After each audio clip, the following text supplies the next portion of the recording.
have 4 little ones, she said, her voice breaking. The cowboy smiled through the dust. Then I'll make room for 5.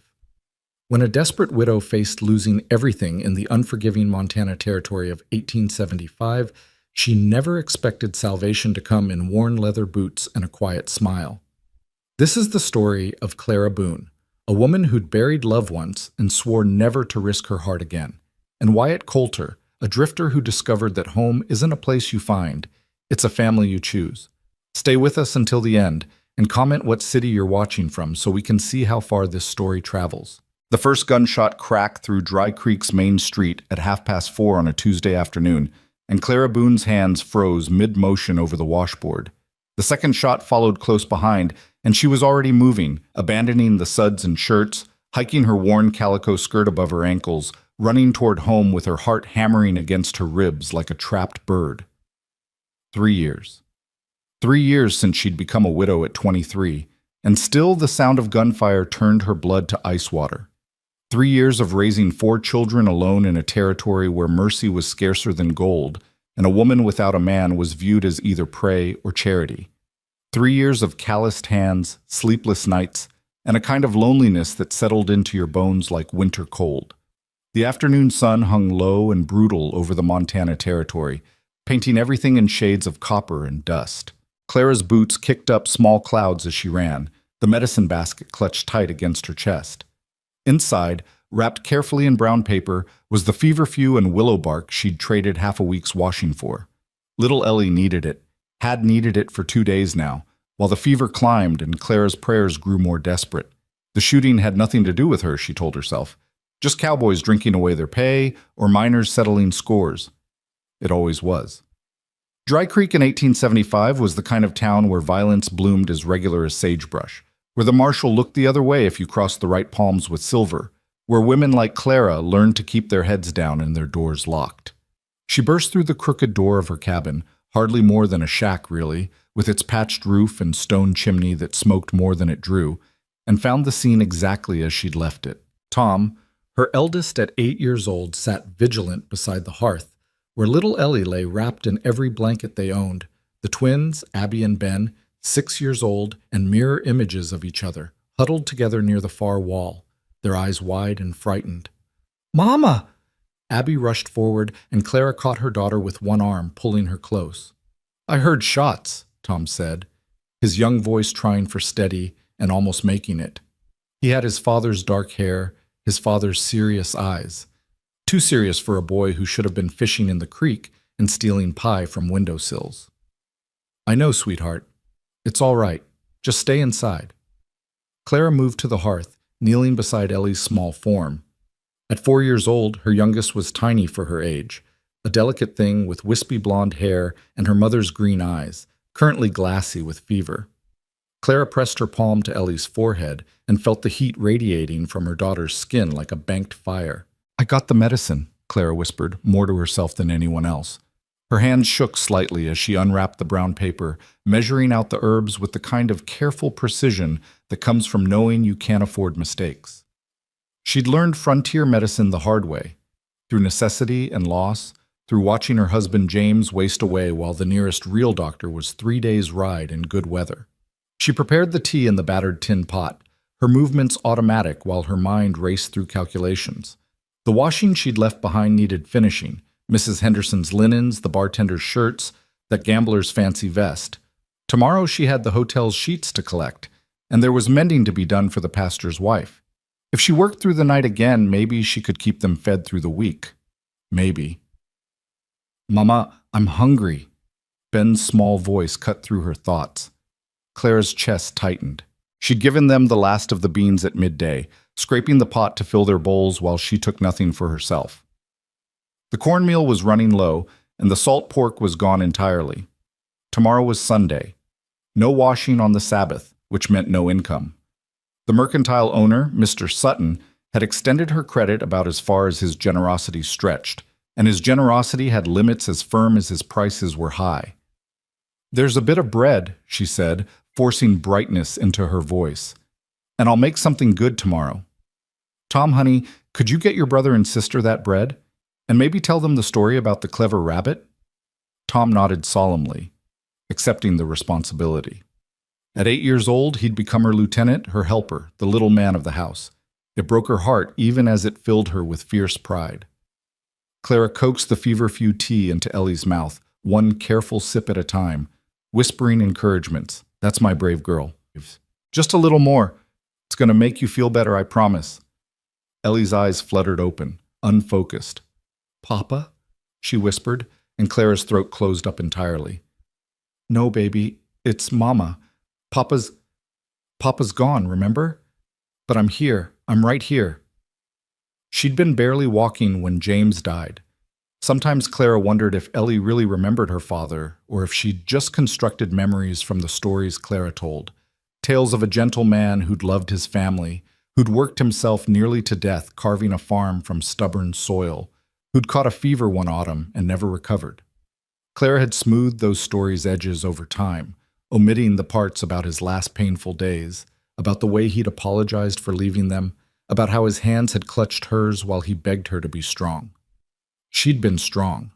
God help her, she'd had no choice but to be strong. The gunfire had stopped outside, replaced by the usual evening sounds of Dry Creek, laughter spilling from saloons, the creak of wagon wheels, horses neighing in corrals, someone playing a fiddle badly. Normal life, for certain values of normal. Clara stayed beside Ellie through sunset, sponging her daughter's forehead with cool water, checking her pulse, praying to a God who seemed to have turned his face away from widows and orphans in the Montana Territory. She'd been raised to believe in divine providence, in the idea that the Lord looked after his flock, but 3 years of scraping by had worn her faith thin as her eldest's outgrown trousers. "Tell us the story, Mama," Abby called from across the room, where Tom had settled the twins with the promised bread and was doing his best to distract them. Clara glanced up. 3 pairs of eyes watched her, hopeful, trusting, believing absolutely that their mother could fix anything, solve any problem, chase away any darkness. The weight of that trust was heavier than any laundry basket she'd ever carried. "Which story?" she asked. "The one about you and Papa," Ben said. "When you first met." A smile ghosted across Clara's lips despite everything. "You've heard that story 100 times. We want to hear it 100 more," Tom said quietly. So Clara told it again. The story that had become family legend. How she'd been traveling west with her father's wagon train at 17, heading for the Oregon Territory and a new life. How James Boone had been part of the group, a serious young man of 22 with dreams of farming and family. How they'd courted carefully under her father's watchful eye. How James had asked permission to marry her in a dawn meeting while the camp still slept. How they'd wed under the vast Montana sky with wildflowers in her hair and promises on their lips. She left out the parts about her father dying of cholera 2 weeks later, about how they'd decided to stay in Montana Territory instead of continuing on, about the years of hard work and harder winters, about the cabin they'd built with their own hands, and the children they'd made with careful hope. She left out the ending too, the part where it had all crumbled to dust, leaving her alone with 4 mouths to feed and no earthly idea how to keep going. The children fell asleep one by one as full dark descended. Tom stayed awake longest, fighting to keep his eyes open because he thought that's what a man should do. Clara finally told him it was all right to rest, that she'd keep watch, that she'd wake him if anything changed. He surrendered to sleep reluctantly, curled up near his sisters like a guardian. Alone in the firelight, Clara allowed herself 5 minutes of weakness. She let her head drop into her hands. She let the tears come silently, carefully, where no one could see. She let herself feel the full weight of impossible responsibility, of bone-deep exhaustion, of the terror that lived in her chest like a second heartbeat, the terror that she wasn't going to be enough, that her best efforts wouldn't save them, that one day she'd wake up and not know how to keep going. 5 minutes. Then she wiped her eyes, straightened her spine, and got back to work. The night passed in the familiar rhythm of crisis, checking Ellie's fever, which seemed to finally be breaking, thank God. Finishing what mending she could by firelight, squinting at stitches until her eyes burned. Planning tomorrow's chores, next week's hustle, trying to figure how to stretch the money she had coming until the money she needed arrived. By the time dawn painted the sky in shades of rose and gold, Clara had been awake for nearly 30 hours. Ellie's fever had dropped at last, and the little girl slept peacefully, her breathing even and clear. Clara allowed herself a moment of gratitude so intense it felt like praying, then set about making breakfast from the heels of bread and some wild onions she'd foraged the day before. "Mama?" Tom appeared at her elbow as she worked. The water barrel's almost empty. Of course it was. Clara pressed her eyes shut briefly, then nodded. "I'll fetch more from the creek." "I can go—" "No." She softened it with a smile, touching his cheek. "You stay with the others. I'll be quick." The morning air was cool and clean, carrying the scent of sage and pine. Clara walked the familiar path to the creek that ran behind the scattered collection of buildings that made up Dry Creek, carrying their 2 battered buckets. Her body ached in about 17 places: back, shoulders, hands, feet. But she'd learned to ignore such complaints. Pain was just another constant, like hunger, like worry, like the particular exhaustion that came from carrying everything alone. The creek ran clear and cold, fed by snowmelt from the mountains that rose purple and majestic in the distance. Clara loved this spot, loved the sound of water over stones, the way morning light caught in the current, the brief illusion of peace it offered. She'd found herself coming here more often lately, stealing minutes to just breathe, to remember who she'd been before life had ground her down to survival instincts and desperate prayers. She was filling the second bucket when she heard hoofbeats approaching. Clara's shoulders tensed automatically. A woman alone was always vulnerable, and morning isolation made it worse. She kept her eyes down, focusing on the water, hoping whoever it was would simply pass by. The hoofbeats stopped. Leather creaked as someone dismounted. "Morning, ma'am?" The voice was male, deep, with the slow drawl of someone who'd spent serious time in the saddle. "Didn't mean to startle you." Clara straightened slowly, one hand still on the bucket, ready to run if she needed to. She'd learned caution the hard way, learned that men in frontier towns often thought a widow was an invitation, that kindness could turn predatory in a heartbeat, that trust was a luxury women like her couldn't afford. The man standing 20 feet downstream was tall, easily over 6 feet, with the kind of lean, weathered build that spoke of years in the saddle. He wore dusty trail clothes, a worn leather vest over a blue shirt, and boots that had seen serious miles. A gun belt rode low on his hips, but his hands were nowhere near the weapon. Instead, he held his hat in them, turning it slowly, almost nervous. His face caught her off guard. He wasn't young, probably in his early 30s, she guessed, but there was something unguarded in his expression that didn't match the hard-bitten look of most men in these parts. Blue eyes, dusty brown hair needing a cut, a few days of beard stubble, and something in his features that suggested quiet competence rather than swagger. "Just watering my horse," he continued when she didn't speak, nodding toward the bay gelding drinking downstream. "Didn't mean to crowd your stream." Clara found her voice, keeping it neutral. "It's not my stream. Water belongs to everyone." "Fair point." He offered a small smile, tentative. "Still, I could have gone further down. Wasn't thinking." They stood in awkward silence for a moment. Clara studied him with the assessment skills she'd developed, looking for signs of meanness, cruelty, the particular kind of entitlement that made certain men dangerous. She saw none of it, but that didn't mean much. Some men hid their true nature well. "You new to Dry Creek?" she asked finally, because the question was safer than standing there silent. "Just rode in yesterday evening. Name's Wyatt Coulter." He took a half step forward, then seemed to think better of it, and stayed where he was. "Looking to settle somewhere, maybe. Heard there might be land available around here." "There's always land," Clara said flatly. "Whether you can make anything of it is another question entirely." Something flickered in Wyatt's expression, understanding maybe or recognition of hard truth. "I expect you're right about that, ma'am." "It's Mrs. Boone," she corrected automatically, then wondered why she bothered. The Mrs. was armor, a shield against unwanted attention, a reminder that she'd belonged to someone once even if she didn't anymore. "Mrs. Boone," Wyatt repeated, respectful. "Pleasure to meet you, though I'm sorry for intruding on your morning." He was being polite, genuinely polite, without the edge of mockery or insinuation she'd learned to expect. Clara didn't know quite what to do with that. "You planning to settle?" she heard herself ask. "Or just passing through?" Wyatt glanced around, at the mountains, the creek, the vast open territory that stretched in every direction. "Maybe." Depends what I find worth staying for.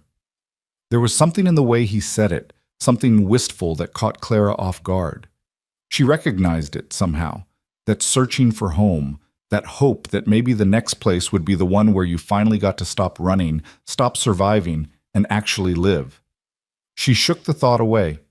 Other people's hopes weren't her concern. She had 4 children who needed breakfast and laundry that needed finishing, and a life that had no room for contemplating mysterious cowboys with kind eyes and polite manners. Well, Mr. Coulter, I hope you find what you're looking for. Now, if you'll excuse me, I have work to do. Clara hefted both buckets, ignoring the way the weight pulled at her shoulders. Let me help you with those. Wyatt moved forward, and Clara took a sharp step back, sloshing water. No. He froze mid-stride, hands raised slightly. I'm sorry. I didn't mean... I just thought... I can manage. Her voice came out harder than she'd intended, but it was necessary. Accepting help meant accepting obligation, and obligation from men always came with strings attached. She'd learned that lesson thoroughly. Wyatt nodded slowly, something like disappointment crossing his features. Of course. My apologies, Mrs. Boone. Claire didn't answer, just turned and walked away, bucket swinging. She could feel his gaze on her back, but he didn't follow, didn't call out, didn't do any of the things she'd half expected.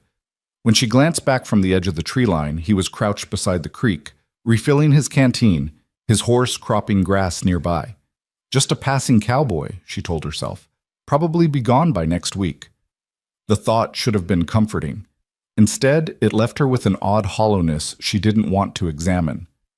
Back at the cabin, she found chaos. Abby had knocked over the tin of cornmeal reaching for something, and a fine dusting of yellow covered half the floor. Ben was crying because Abby had yelled at him for startling her. Tom was trying to referee while also attempting to heat up the pathetic breakfast Clara had left warming by the fire. And Ellie, mercifully, was still sleeping peacefully. All right, everyone stop, Clara said firmly, setting down the buckets.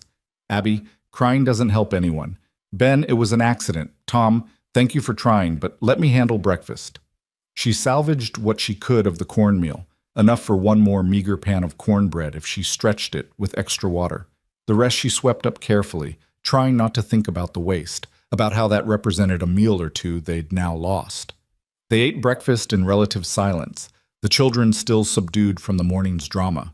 Clara watched them, Tom trying to make his portion last, Abby and Ben leaning against each other for comfort, Ellie finally awake and managing a few bites before her eyes drifted shut again. Her babies. Her reason for everything. Mama, can we go to the creek today? Ben asked hopefully. It's so hot.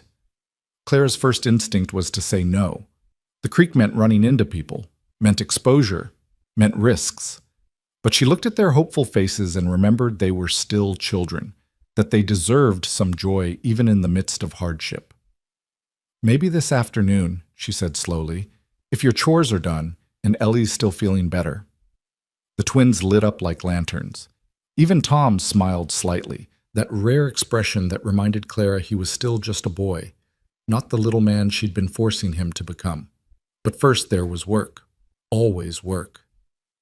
Clara spent the morning finishing Mrs. Henderson's linens, scrubbing, wringing, hanging them to dry on the rope line she'd strung between 2 posts. The sun climbed higher, turning the world into a furnace, and sweat dripped down her spine as she worked. Her hands were raw, her back screaming, but she pushed through because she had no choice. She was hanging the last sheet when a shadow fell across the line. Clara spun, heart jumping, and found herself face to face with Wyatt Coulter again. Didn't mean to sneak up, he said quickly, taking a step back. That seemed to be his default, maintaining distance, being careful not to crowd. I was just passing by and thought... He paused, looking suddenly uncertain. This is going to sound presumptuous. Then maybe don't say it, Claire replied, more sharply than necessary. Her nerves were frayed from lack of sleep and constant worry, and having the stranger appear twice in one day felt invasive somehow. Wyatt ducked his head. Fair enough. I'll be going then. He turned to leave, and Clara felt something twist in her chest. Guilt, maybe. He'd done nothing but be polite, and she'd been nothing but prickly in return. James would have been disappointed in her. He'd always said meeting hostility with kindness was the Christian way, that you never knew when you might be entertaining angels unaware. "Wait," she called out before she could stop herself. "What were you going to say?" Wyatt looked back, surprise flickering across his features. "I was going to offer to help. With whatever you've got that needs doing." He gestured vaguely at the laundry line, the cabin, the general air of overwhelming burden that probably clung to her like smoke. "Just water and soap, seems like. I can handle that." Clara almost laughed, bitter and tired. "And why would you do that?" "Because you look like you could use a hand, and I've got 2 of them with nothing particular to do." "Nothing's free, Mr. Coulter. What would you want in return?" The question hung between them, loaded with the weight of every transaction Clara had learned to expect in this harsh territory. She watched his face carefully, looking for the catch, the angle, the moment when kindness would reveal itself as transaction. But Wyatt just looked confused. "Want? Nothing. I'm offering help because—" He struggled for words. "Because it's the decent thing to do? Because I was raised to help folks when they need it? Nobody helps for nothing." "Well, maybe I'm nobody then." He said it without rancor, just stating fact. "Look, Mrs. Boone, I get it. You don't know me. You've got no reason to trust me. But I'm not asking for anything except maybe to be useful for a few hours. If that's too uncomfortable, I'll tip my hat and move along, and you'll never see me again." Clara studied him in the harsh afternoon light. She was so tired. Tired of doing everything alone, tired of the constant grind, tired of being suspicious of everyone because she had to be. And there was something in Wyatt Coulter's face, something genuine and kind and lonely that echoed her own loneliness back at her. "There's laundry," she heard herself say. "A lot of it. And the creek water needs hauling, and—" She gestured helplessly at the overwhelming list of tasks that never ended. Wyatt's face lit up with a smile that transformed him entirely. "Then let's get to it." He rolled up his sleeves and got to work without further discussion, following her lead as she showed him how she wanted things done. To Clara's surprise, he didn't balk at the women's work, didn't complain about the tedium or the physicality of it. He just worked. Scrubbing shirts in the second washboard she'd cobbled together from scraps, his hands moving with careful competence, asking questions when he wasn't sure, rather than assuming. Within an hour, Clara had finished what usually took her until sunset. They worked in silence mostly, the kind that didn't feel awkward but almost comfortable. Occasionally, Wyatt would make an observation, commenting on the quality of the water, asking about different stains, mentioning that his mother used to add lavender to the wash water for scent. Small things, nothing profound, but it created a rhythm between them that felt almost normal. The children emerged around midday, drawn by the presence of a stranger. They hung back at first, shy and uncertain, clustering near the cabin door. But Wyatt noticed them immediately. "Hello there," he called out, keeping his voice gentle. "You must be Mrs. Boone's young'uns." Tom stood protectively in front of his siblings. "Yes, sir, I'm Tom. These are my sisters Abby, and that's Ben. He's a boy even though they look the same. And that's Ellie inside, but she's been sick." "Nice to meet you all." Wyatt wrung out a shirt and hung it carefully. "Tom, that's a mighty responsible position you've got, looking after your family like that." Tom straightened slightly, pride flickering across his young face. "Mama says a man takes care of his own." "Your mama sounds wise." Clara felt her throat tighten at the easy way Wyatt spoke to her son. No condescension, no dismissal of Tom's importance, just respect offered freely. So many men treated children as nuisances at best. "Mr. Coulter," Abby ventured forward, her natural boldness winning over shyness. "What's that on your belt?" Clara glanced over and saw Abby pointing at what looked like a coin hanging from Wyatt's gun belt, silver, catching the light as he moved. Wyatt unhooked it carefully and crouched down to Abby's level, holding it out. "That's a silver dollar. Had it most of my life. My pa gave it to me when I was about your age." "It's pretty," Abby breathed, touching it with one tentative finger. "It is," Wyatt agreed. "Your papa ever give you something special?" The question was innocent, but Clara saw her children's faces fall. Tom's jaw tightened. Abby's eyes welled up. "Our papa's dead," Ben said matter-of-factly, with the bluntness children sometimes deployed against grief. He died when I was 3. I don't remember him much. Something shifted in Wyatt's expression. Understanding, sympathy, something deeper that looked like shared pain. I'm sorry to hear that. I bet he was a good man. He was, Clara said softly, surprised to find herself joining the conversation. He was the best of men. Wyatt looked up at her, and their eyes met across the laundry lines. In that moment, Clara felt something pass between them. Recognition, maybe. A shared understanding of loss, of carrying on despite it, of the particular loneliness that came from having loved and lost. He stood smoothly, rehooking the silver dollar. Well, I expect he'd be proud of all of you. You're clearly doing him honor. The simple statement shouldn't have meant anything, but Clara felt tears prick her eyes and had to turn away quickly, pretending to adjust a sheet on the line. Can you show me your horse? Tom asked, warming up to the stranger who'd respected his father's memory. Sure can, if your mama says it's all right. Clara nodded, not quite trusting her voice. Wyatt led the children toward where his bay gelding was tied in the shade, and Clara heard him explaining about horses, about care and feeding, his voice patient and kind. She watched them, this stranger with her children, this cowboy who'd appeared out of nowhere and was showing her babies small kindnesses for no reason she could fathom. Warning bells should have been ringing. Instead, she just felt grateful, and that scared her almost more than anything else. By early afternoon, they'd finished everything. The laundry hung clean and bright in the sun, the water barrels were full, and Wyatt had even taken it upon himself to fix a loose board on the cabin's front step without being asked. Clara stood on her porch, surveying the results, hardly able to believe how much they'd accomplished. What usually took her 2 full days had been done in hours. She felt lighter somehow, less crushed under the weight of impossible expectations. Thank you, she said to Wyatt, who was preparing to mount his horse. Thank you. He smiled, that warm, genuine expression that transformed his whole face. It was nothing, just water and soap, like I said. It wasn't nothing to me. They looked at each other for a moment, something unspoken but significant passing between them. Clara felt her chest tighten with an emotion she couldn't quite name, wasn't sure she wanted to name. Mr. Coulter, she heard herself say, we don't have much, but I've got some cornbread left from breakfast. Would you like some before you go? Wyatt's smile widened. Mrs. Boone, I'd be honored. They sat on her porch, not close, maintaining respectful distance, while Clara served up the cornbread. It wasn't fancy, was barely more than flour and water held together with hope, but Wyatt ate it like it was the finest meal he'd ever had. This is good, he said, and sounded like he meant it. Liar, Clara replied, but there was no heat in it. It's terrible, and you know it. Okay, maybe it's a little dry, but it's made with care, and that counts for something. The children clustered around, drawn by food and the novelty of a guest.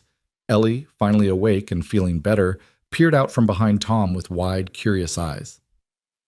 That must be Miss Ellie, Wyatt said gently. I heard you weren't feeling well. You better now? Ellie nodded shyly, thumb in her mouth, a habit Clara had been trying to break her of but didn't have the heart to correct today. I'm glad. Being sick's no fun. Mr. Coulter, Tom said seriously, are you going to stay in Dry Creek? It was the question Clara had been afraid to ask, though she wasn't entirely sure why it mattered. Wyatt glanced at Clara, then back at Tom. I'm thinking about it. I bought the old Holloway place this morning, the spread about a mile north of here. Figure to fix it up, maybe run some cattle, build something that lasts. The Holloway place? Clara couldn't hide her surprise. But that's practically falling down. Old man Holloway died 2 years back, and it's been empty since. I know, that's why it was cheap. Wyatt grinned ruefully. I'm not afraid of hard work, and I've been drifting too long. Time to put down roots somewhere. Why here? The question came out before Clara could stop it. Wyatt was quiet for a moment, his eyes distant. Because I rode through yesterday evening, and this place felt right somehow. Can't explain it better than that. Sometimes you just know when you've found where you're supposed to be. Clara understood that feeling, had felt it herself once, years ago, when she and James had decided to stay in Montana Territory instead of continuing west, before everything had gone wrong. "Well," she said carefully, "if you're staying, I suppose we'll be neighbors." "I suppose we will be," Wyatt agreed, and the pleased note in his voice was unmistakable. He left as the sun began its descent toward the mountains, tipping his hat to Clara and waving to the children, who'd clustered on the porch to see him off. Clara watched him ride away, that tall figure on the bay horse, and felt something shift inside her, something she'd thought died along with James, something that felt dangerously close to hope. "I like him, Mama," Abby announced. "He's nice." "He's just a man passing through," Clara said automatically, the lie tasting bitter. "But he said he's staying," Tom pointed out. "He bought the Holloway place. Plans change. People leave." Clara's voice was harder than she'd intended, but she needed the reminder as much as her children did. Needed to remember that depending on anyone except herself was foolishness, that trust was a luxury they couldn't afford. But that night, after the children were asleep and Clara sat alone with her mending, she found herself thinking about blue eyes and quiet smiles, about a stranger who'd asked for nothing and given help freely, about the sound of laughter that had filled her cabin for the first time in longer than she could remember. It meant nothing, she told herself firmly. One afternoon of help didn't mean anything. Come tomorrow, she'd be back to managing alone, back to the endless grind, back to being the widow Clara Boone who needed no one and asked for nothing. But the next morning, when she walked to the creek with her water buckets, she found herself almost hoping to see a tall figure watering his horse. And when Wyatt Coulter appeared as the sun broke over the mountains, leading his bay gelding to the water's edge with that careful, respectful way he had of moving, Clara felt her heart do something complicated and terrifying. "Morning, Mrs. Boone," he called out, that warm smile breaking across his face like sunrise. "Mr. Coulter," she replied, trying to keep her voice neutral and probably failing. "I was wondering," he said, turning his hat in his hands again, "if maybe you could use another pair of hands today. I'm heading to my place to start working on it, but I thought I'd check first. If you've got more washing or anything that needs doing..." Clara should have said no, should have thanked him politely and sent him on his way, maintained the walls she'd built so carefully around herself and her children, should have remembered that accepting help meant risk, meant vulnerability, meant the possibility of pain she'd sworn never to endure again. "There's always washing," she heard herself say instead, "if you're offering."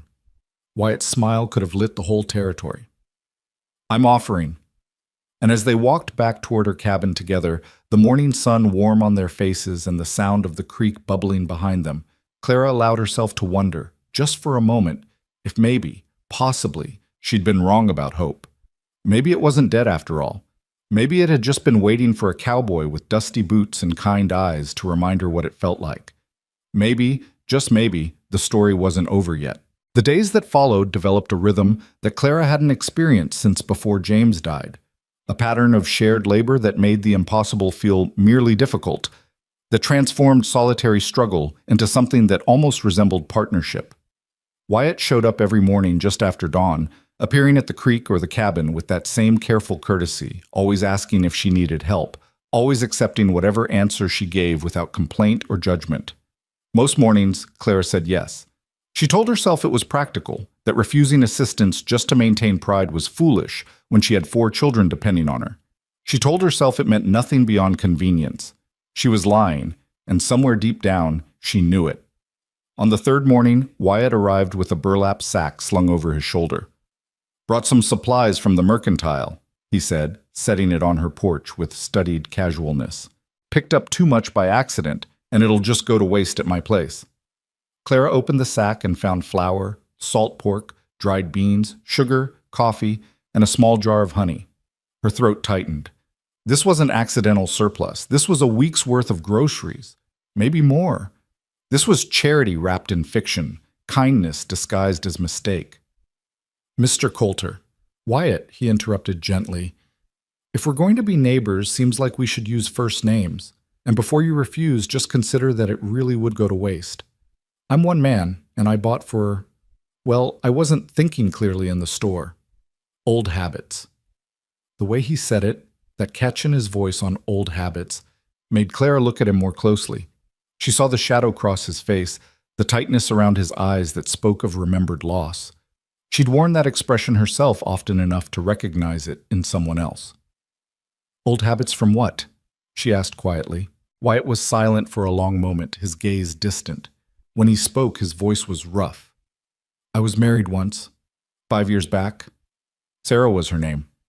She died in childbirth. And the baby didn't make it either. A daughter. We were going to name her Rose." The words hung in the air between them, heavy with grief that Clara understood in her bones. She'd heard hundreds of similar stories in the territory. Women dying to bring life into the world, babies too fragile for the harsh conditions, families shattered by losses that should never have been, but were so terribly common. "I'm sorry," Clara said, inadequate words for adequate pain. "Thank you. It was a long time ago, but sometimes I still buy supplies like I'm feeding 2 people instead of 1, like she's still there waiting for me to come home." Wyatt cleared his throat, embarrassed by his own vulnerability. "Anyway, I'd be grateful if you'd take these things. It would ease my mind knowing they're not being wasted." Clara wanted to refuse, wanted to maintain her independence, her pride, her careful distance from this man who was starting to matter more than he should. But she thought of Tom's thin frame, of the way the twins never complained even when they were clearly still hungry, of Ellie who needed good food to fully recover. She thought of Wyatt's dead wife and lost daughter, of grief that made you buy groceries for ghosts. "All right," she said finally. "Thank you, Wyatt. It's very generous." His smile was sad but genuine. "Sarah would have liked you, I think. She always said taking care of people was the most important work there was." They worked together that morning with a new understanding between them, not just widow and stranger anymore, but 2 people who'd survived loss and were still trying to figure out how to live with the holes it left behind. Clara found herself talking more easily, mentioning small things about James, about their life together, things she hadn't spoken aloud in years because there'd been no one to tell. "He always sang while he worked," she said at one point, scrubbing a stubborn stain from a shirt. "Terribly off key, mind you, but he said work went faster with music, even bad music." "Sarah couldn't cook to save her life," Wyatt offered with a soft laugh. "Burned water once, I swear to God, but she tried so hard and she never gave up on anything, stubborn as a mule in the best possible way. James was stubborn too, thought he could farm rocks if he just worked hard enough." Clara's voice caught. "He worked himself to death trying to prove it." "It's not fair," Wyatt said quietly. "The good one's dying while—" He didn't finish the sentence, but Clara understood. While mean, worthless people seemed to go on forever. While children were left without parents. While love got punished for no reason anyone could explain. "No," she agreed. "It's not fair at all." By noon, they'd finished her washing and moved on to other tasks that needed doing. Wyatt fixed the sagging fence around her small vegetable garden, replaced some rotted boards on the chicken coop, and rehung her door, which had been sitting crooked for months.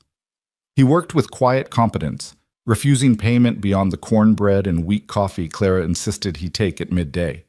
The children gravitated toward him like moths to lamplight. Tom followed him around asking endless questions about ranching, cattle, horses, and life on the trail. The twins competed for his attention, showing off their meager treasures, Abby's collection of interesting rocks, Ben's carefully carved stick horse. Even Ellie, still recovering but much improved, toddled after him calling Mr. Wyatt in her piping voice, and Wyatt would scoop her up gently, letting her perch on his shoulders while he worked. Watching him with her children did something dangerous to Clara's carefully guarded heart. He was patient in ways she'd forgotten men could be, kind without expectation of reward, present in a way that made each child feel seen and valued. Tom especially bloomed under Wyatt's attention, standing taller, smiling more readily, asking questions with the eager curiosity of a boy who'd been forced to be too adult too soon. "Mr. Wyatt," Tom said one afternoon, watching Wyatt mend a broken harness with careful stitches, "could you teach me how to do that?" "Sure can. Come here and I'll show you." Wyatt made space for Tom beside him, guiding the boy's hands through the process, praising each clumsy stitch. "That's good work, Tom. You've got steady hands. That's important in a man." Tom glowed under the approval, and Clara had to turn away quickly before anyone saw the tears in her eyes. Her son needed this, needed a man's guidance and attention, needed someone to show him the things a father should teach. She'd done her best, but there were limits to what she could provide alone. Later that evening, after Wyatt had left and the children were settled for the night, Tom approached Clara with unusual seriousness. "Mama, is Mr. Wyatt going to be around for a while?" Clara looked up from her mending. "I don't know, sweetheart. He says he's staying, but people's plans change sometimes." "I hope he stays." Tom's voice was small, vulnerable in a way he rarely allowed himself to be. "It's nice having him around. It feels a little bit like when Papa was alive. Not the same, but better than just us." The words pierced Clara's chest like arrows. "Are you not happy with just us?" she asked carefully, trying to keep hurt out of her voice. "I am, Mama. You're the best mama in the whole world, and I love my sisters. But sometimes," Tom struggled for words, "sometimes it's hard being the only man. And Mr. Wyatt, he makes it feel like maybe I don't have to carry everything by myself." Clara pulled her son into a fierce hug, her throat too tight for words. She'd known, abstractly, that she was asking too much of Tom, that he'd shouldered burdens no 8-year-old should carry. But hearing him articulate it broke something open inside her. "You shouldn't have to carry everything," she whispered into his hair. "You're still just a boy, Tom. You deserve to be just a boy." "But if I'm not the man of the house, who will be?" It was the question Clara had no answer for, the one that kept her awake nights wrestling with impossible choices. Her son needed to be a child, but they also needed someone strong enough to help carry their burdens. She couldn't be both mother and father, couldn't fill all the gaps James had left behind. Maybe that's why she didn't send Wyatt away, even though every instinct screamed that depending on him was dangerous. Maybe that's why she let him keep coming back, day after day, weaving himself slowly into the fabric of their lives. A week turned into 2, and Wyatt became a fixture, expected, anticipated, quietly essential. He brought wild berries he'd found while working on his property, showing the children where the best patches grew. He carved little toys during breaks, a wooden horse for Ben, a doll for Abby, a bird that actually whistled for Ellie. For Tom, he made a proper pocket knife, small but functional, and taught the boy how to use it safely. "A man should have a good knife," Wyatt said seriously, treating the gift with appropriate ceremony. "And he should know how to handle it with respect. Can you do that, Tom?"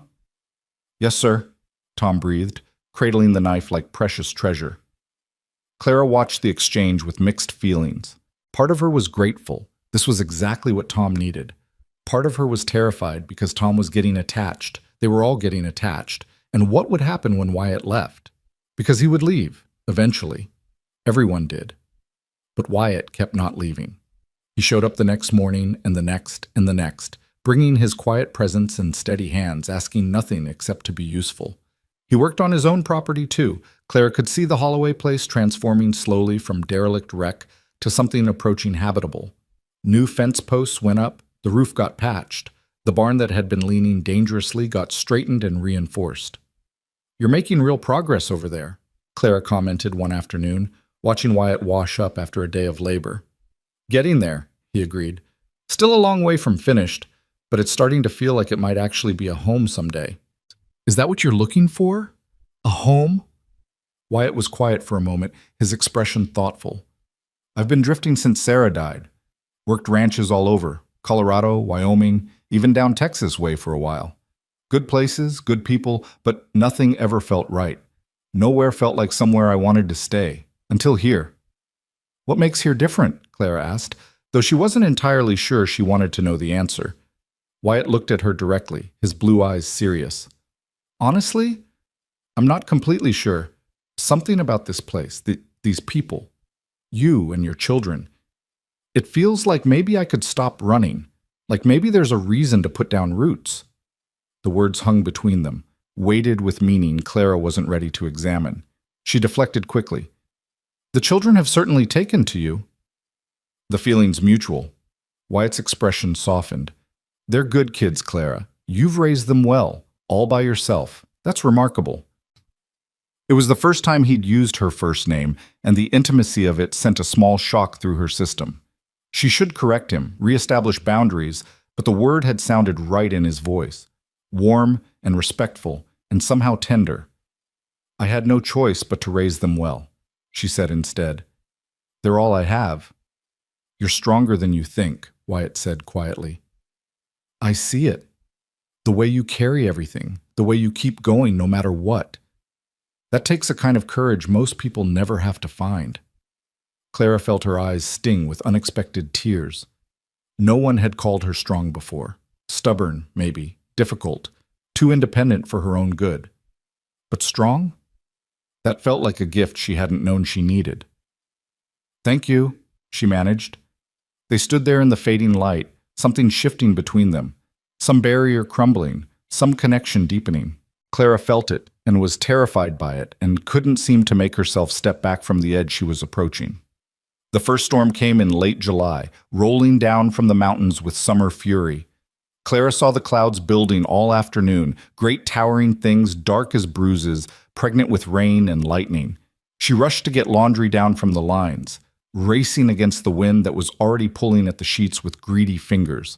She was fighting with a particularly stubborn bedsheet, the wind whipping it around her like a sail, when strong hands reached past her to grab the other end. Wyatt had appeared from nowhere, his horse tied hastily near the cabin, and together they wrestled the laundry to safety. The rain hit just as they reached the porch, a sudden deluge that turned the world to water. Lightning cracked overhead, and thunder followed close enough to shake the ground. Clara stood gasping on her porch, soaked through despite their speed, and turned to find Wyatt equally drenched beside her. And then she laughed. It bubbled up from somewhere deep, unexpected, and irrepressible. Real laughter, the kind she hadn't experienced in years, because they looked ridiculous, dripping and disheveled, clutching armfuls of damp laundry like refugees from a flood. Because the storm was magnificent in its fury. Because Wyatt had appeared exactly when she needed him, as he seemed to do with alarming frequency. Because something in her chest had cracked open, and joy was leaking through. Wyatt stared at her for a moment, then started laughing too, deep, genuine laughter that transformed his whole face. They stood there like fools in the rain, laughing for no good reason and every reason, while thunder crashed and lightning painted the sky electric white. "You can't ride back in this," Clara said finally, gasping for breath, still smiling. "You'll drown before you reach home."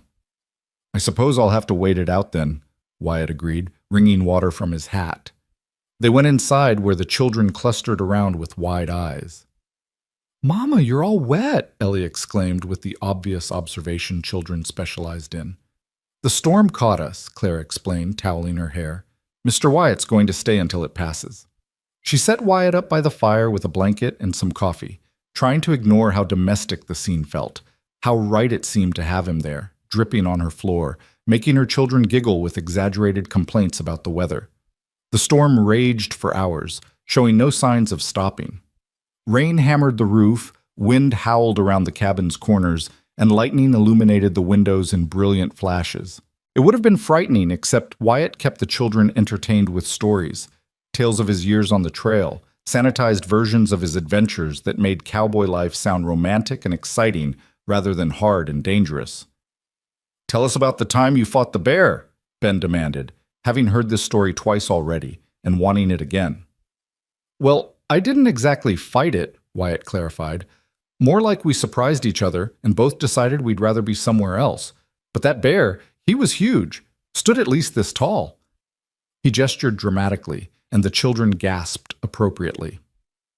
Clara worked on preparing supper, a better meal than usual thanks to Wyatt's accidentally purchased supplies, and listened to the easy back and forth between the man and her children. Tom sat closest to Wyatt, soaking up every word. The twins leaned against each other on the floor, eyes wide. Ellie had climbed right into Wyatt's lap without asking permission, and he'd adjusted naturally, one arm holding her secure while he gestured with the other. It was the picture of a family, Clara realized with a jolt. Not her real family, not James and their children, but something new and different that was taking shape despite her best efforts to prevent it. The thought should have panicked her. Instead, it filled her with a longing so intense it hurt. By the time supper was ready, full dark had fallen and the storm showed no signs of abating. They ate together, crowded around Clara's small table, passing bowls and sharing the food, Wyatt fitting into the space like he'd always been there. The conversation flowed easily, comfortable silences mixed with laughter and questions. "Mr. Wyatt," Abby said suddenly, "do you got any children?" The question dropped into the warm atmosphere like a stone into still water. Wyatt's expression shifted, pain flickering across his features before he smoothed it away. Clara tensed, ready to redirect, but Wyatt spoke before she could. "I almost did once," he said quietly. "I had a wife named Sarah, and we were going to have a baby. But they both died before I got to meet my daughter. That was 5 years ago." The children absorbed this information with the strange wisdom children sometimes possessed. Tom nodded seriously. Ben looked sad. Abby reached over to pat Wyatt's hand with her small one. "That's like us with Papa," she said. "He died too. It makes you sad, doesn't it?" "Yeah, honey, it does," Wyatt agreed, his voice rough. "But Mama says people we love never really leave," Ellie piped up from her spot. "She says they stay in our hearts forever and ever." Wyatt glanced at Clara, something profound passing between them. Shared grief, shared understanding, the recognition that they were both broken in similar places, and somehow that made them fit together better. "Your mama's right," Wyatt said softly. "She's a very smart woman." After supper, the storm still showed no signs of stopping. If anything, it had intensified, wind screaming around the cabin, rain coming in horizontal sheets. Tom looked worried. "Mr. Wyatt, you really can't go home in this." "I expect you're right," Wyatt agreed. "If your mama doesn't mind, I could sleep by the fire. I've slept in worse places, believe me." Clara knew she should mind, knew that having an unmarried man sleep in her cabin overnight would set tongues wagging if anyone found out, that it risked her already precarious reputation. But the thought of sending Wyatt out into that storm was unthinkable. "You can stay," she said firmly. "I'll get you some blankets." She set him up at the hearth while she got the children ready for bed. They were excited by the adventure of it all. A storm, a guest, everything different from routine. Clara tucked them in one by one, kissing foreheads and promising that everything was fine. The storm would pass, morning would come. By the time she returned to the main room, Wyatt had banked the fire and made himself a rough bed on the floor. He'd removed his boots but was otherwise fully clothed, preserving propriety as much as possible. "Thank you for letting me stay," he said. "I know it's not conventional." "Nothing about my life is conventional anymore," Clara replied, settling into her rocking chair with some mending. She was too keyed up to sleep, too aware of Wyatt's presence in her home. "Conventional went out the window when I became a widow at 23. They sat in companionable silence for a while, the only sounds the storm outside and the crackle of fire. Clara tried to focus on her mending, but her eyes kept drifting to Wyatt's profile, painted in flickering firelight.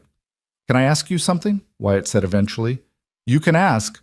Whether I answer depends on the question." "Fair enough." He hesitated. "How did you do it? How did you keep going after your husband died? Because I've been trying to figure that out for 5 years, and I still don't have an answer." Clara set down her mending, considering. No one had ever asked her that before. Not directly. Not like they genuinely wanted to know, rather than just making conversation. "I didn't have a choice," she said finally. "I had 4 children depending on me. I couldn't afford to fall apart, couldn't afford to quit. So I just kept putting one foot in front of the other. Some days that's all I managed, just surviving until the next day.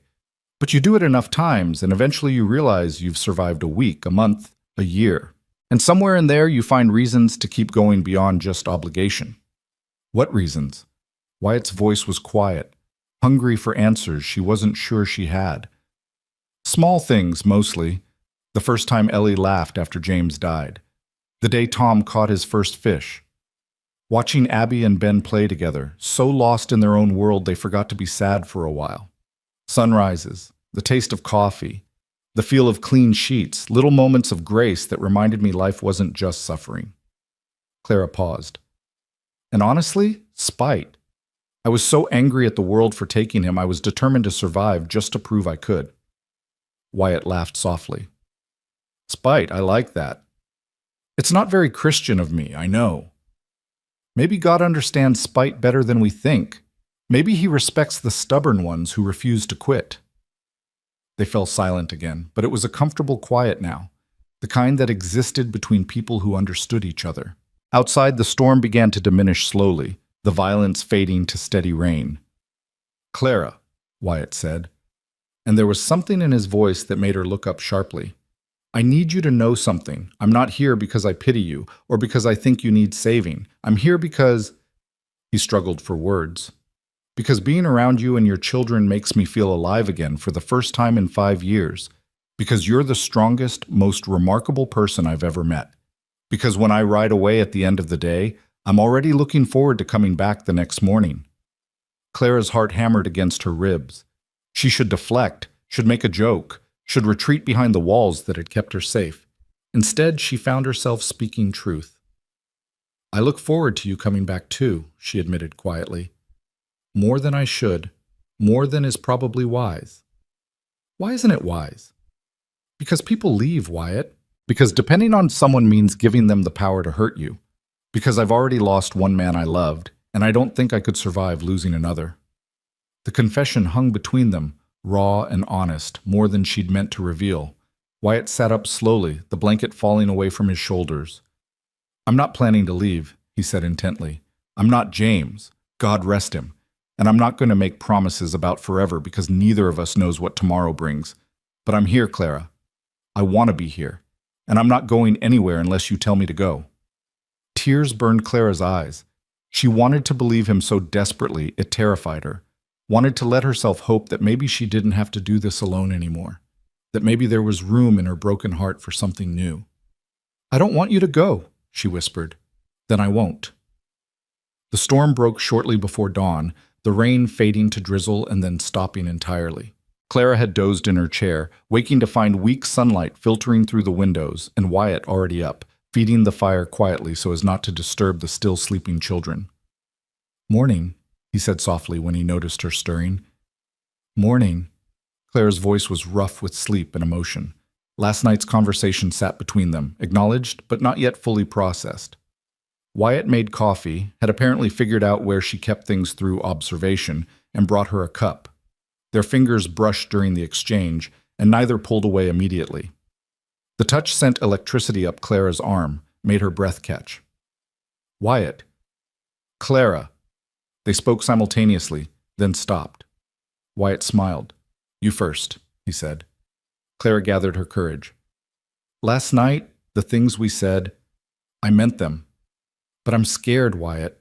Terrified, actually. And I have to think about my children, about what's best for them. I can't just—" "I know," he interrupted gently. "I know. And I'm not asking you to rush into anything. I'm just asking for a chance. Let me keep helping. Let me keep spending time with you and the children. Let whatever this is between us develop naturally, at whatever pace feels right to you. No pressure, no expectations. Just possibility." Possibility. The word hung in the air like a promise, like hope, like everything Clara had thought she'd lost. "I can do possibility," she said finally. Wyatt's smile could have lit the whole territory. "Good. That's good." The children woke shortly after, tumbling out of bed with the resilience of youth, excited about the storm's aftermath. They all went outside together to survey the damage. Branches down, the vegetable garden somewhat worse for wear, everything dripping and fresh-washed. "Look, Mama," Abby called, pointing skyward. "A rainbow!" And there it was, a perfect arc of color stretching across the clearing sky, brilliant and impossible and beautiful. Clara stood there with Wyatt beside her and her children clustered around, looking up at that rainbow, and felt something shift inside her. Maybe there could be beauty after storms. Maybe there could be color after gray. Maybe, just maybe, she could let herself believe in new beginnings. Wyatt caught her eye and smiled, and Clara smiled back, tentative but genuine, the smile of someone remembering how to hope. The days that followed felt different, charged with potential, weighted with something unspoken but acknowledged. Wyatt continued coming by daily, but now there were lingering glances, accidental touches that lasted a heartbeat too long, conversations that danced around what they were both starting to feel. He brought wildflowers one morning, nothing fancy, just prairie blooms he'd gathered on his way. "Thought they might brighten the place up," he said almost shyly, and Clara had to turn away quickly to hide how much the simple gesture affected her. She found herself taking more care with her appearance on the mornings she knew he'd come, pinning her hair more carefully, wearing her one nice dress instead of her usual work clothes. Small vanities she hadn't indulged in years, feminine awareness she'd thought died with her husband. The children noticed the change, though they didn't comment directly. But Clara caught them exchanging significant looks, caught Tom smiling when Wyatt complimented his mother's cooking, caught Abby giggling when Wyatt offered Clara his arm to help her across a muddy patch. They were hoping too, Clara realized, hoping for something she wasn't sure she could provide. A complete family, a father figure, the security of having two adults instead of one barely managing alone. The weight of their hope added to her own fears, making every decision feel monumental. But somehow, despite the fear and uncertainty, Clara found herself leaning into the possibility Wyatt had offered, found herself laughing more freely, speaking more openly, allowing herself moments of happiness without immediately waiting for disaster to strike. And when Wyatt left each evening, tipping his hat with that warm smile, promising he'd see them tomorrow, Clara discovered she believed him. Tomorrow would come, and he would be there. It was enough, for now, to hope for tomorrow. The transformation happened so gradually that Clara almost didn't notice until she caught herself humming while washing dishes one morning, realized she'd been humming for several minutes, and stopped abruptly with her hands frozen in the soapy water. She couldn't remember the last time she'd hummed, couldn't remember the last time her default state had been something other than weary determination. But lately, inexplicably, joy had been creeping back into her life in small, persistent ways. August brought heat that shimmered off the prairie in visible waves, turning the air itself into something thick and tangible. Clara's laundry business had picked up. The hotel had contracted her for all their linens, and several of the saloon girls had started bringing her their fancier dresses for careful washing. The money was desperately needed, but the workload was crushing even with Wyatt's help. On a particularly brutal Tuesday, with the sun beating down like divine punishment and sweat dripping into her eyes, Clara felt her strength finally giving out. She'd been working since before dawn, had 3 more loads to finish, and her hands were raw and bleeding from the constant immersion in lye soap. She was fighting tears of frustration and exhaustion when Wyatt appeared, took one look at her, and simply stepped in. "Go rest," he said firmly, his hands already taking over at the washboard. "I can't. There's too much—" "Clara." He turned to face her fully, his expression gentle but unyielding. "You're about to collapse. Go sit in the shade for 15 minutes. Drink some water. Let yourself breathe. The laundry will still be here, and I know how to scrub a shirt." Something in his tone, not commanding but deeply caring, broke through her resistance. Clara nodded mutely and stumbled to the porch, sinking into her rocking chair like a stone dropping into water. She meant to rest for just a moment, but exhaustion claimed her immediately, dragging her down into sleep so deep it felt like drowning. She woke to find the sun lower in the sky, shadows stretching long across the yard. Panic seized her. How long had she slept? What about the work? But when she lurched to her feet and looked around, she found all the laundry hanging clean and bright on the lines, drying in the late afternoon breeze. The washboards were scrubbed and stored. The water barrels were full. And Wyatt sat on the ground nearby, all 4 children clustered around him while he whittled something from a piece of wood. "You're awake," he said, glancing up with that warm smile. "Feel better?" Clara's throat closed up entirely. He'd done everything, finished her work, cared for her children, let her sleep for what must have been hours. And he was asking if she felt better, as though he hadn't just given her the most precious gift imaginable. "Wyatt, Her voice cracked. "You didn't have to. I know I didn't have to. I wanted to." He stood, brushing wood shavings from his pants, and walked over to her. Up close, she could see he was exhausted too. Shirt soaked with sweat, face flushed from the heat, hands red from the harsh soap. He'd worked himself nearly as hard as she always did, and he'd done it without complaint or expectation of gratitude. "Why?" Clara whispered. "Why do you keep doing this for us?" Wyatt looked at her for a long moment, something profound moving behind his blue eyes. "Because I'm falling in love with you," he said quietly, simply, like he was stating the most obvious fact in the world. "Because watching you work yourself to death kills me. Because taking care of you and your children is the only thing that's made sense to me in 5 years. Because I can't help it, Clara. I just can't help it." The words hung in the superheated air between them, enormous and terrifying and wonderful. Clara felt her heart hammering, felt tears sliding down her cheeks, though she couldn't have said if they were from exhaustion or emotion or some complicated mixture of both. "I'm scared," she admitted, her voice breaking. "I know. So am I." Wyatt reached out slowly, giving her time to pull away, and wiped a tear from her cheek with his thumb. "Loving someone means risking losing them. I know that better than most. But Clara, not loving you isn't an option anymore. So I'm just going to keep showing up, keep helping, keep being here until you believe I'm not going anywhere. What if I can't give you what you want? What if I'm too broken? You're not broken," Wyatt interrupted firmly. "You're surviving. There's a difference. And I'm not asking for anything except what you're willing to give. If all you can offer is friendship, I'll take it. If you need more time, I'll wait. If you never feel the same way I do, I'll accept that. But I need you to know how I feel, Clara. I need you to know that you're not alone anymore unless you choose to be." Clara couldn't speak past the lump in her throat, couldn't organize her chaotic emotions into coherent words. So instead, she did something she hadn't done in 3 years. She let herself lean on someone. Literally. She took one step forward and let her forehead rest against Wyatt's chest, let his arms come up around her, let herself be held while she cried silently against his shirt. He didn't try to quiet her tears or rush her through them. He just held her, one hand moving in slow circles on her back, his presence solid and warm and safe. And for the first time since James died, Clara let herself admit how desperately she'd needed this. Needed someone strong enough to carry some of her burden, someone kind enough to care without demanding, someone brave enough to love her despite all her sharp edges and protective walls. "Mama?" Ellie's small voice penetrated the moment. "Are you sad?" Clara pulled back quickly, wiping her eyes, trying to compose herself. But Wyatt kept one hand on her shoulder, steady and supportive. "No, baby," Clara managed. "I'm not sad. I'm just tired." "Mr. Wyatt makes you feel better, though, right?" This from Tom, who was watching the whole scene with serious, assessing eyes. "He helps you not be so tired?" Clara met her son's gaze and saw the hope there, the desperate wish for his mother to be happy again, to stop carrying everything alone. Her children had been watching her struggle for 3 years, had absorbed her stress and exhaustion and loneliness, even though she'd tried to hide it.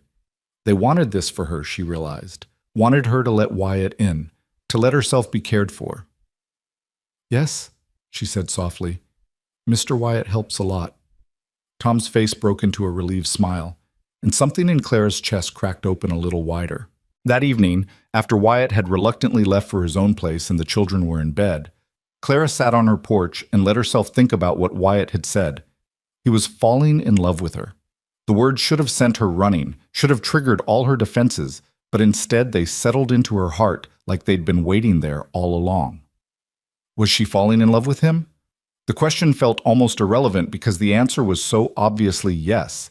She loved the way he treated her children with genuine affection rather than tolerance. Loved his quiet competence and his willingness to help without making it feel like charity.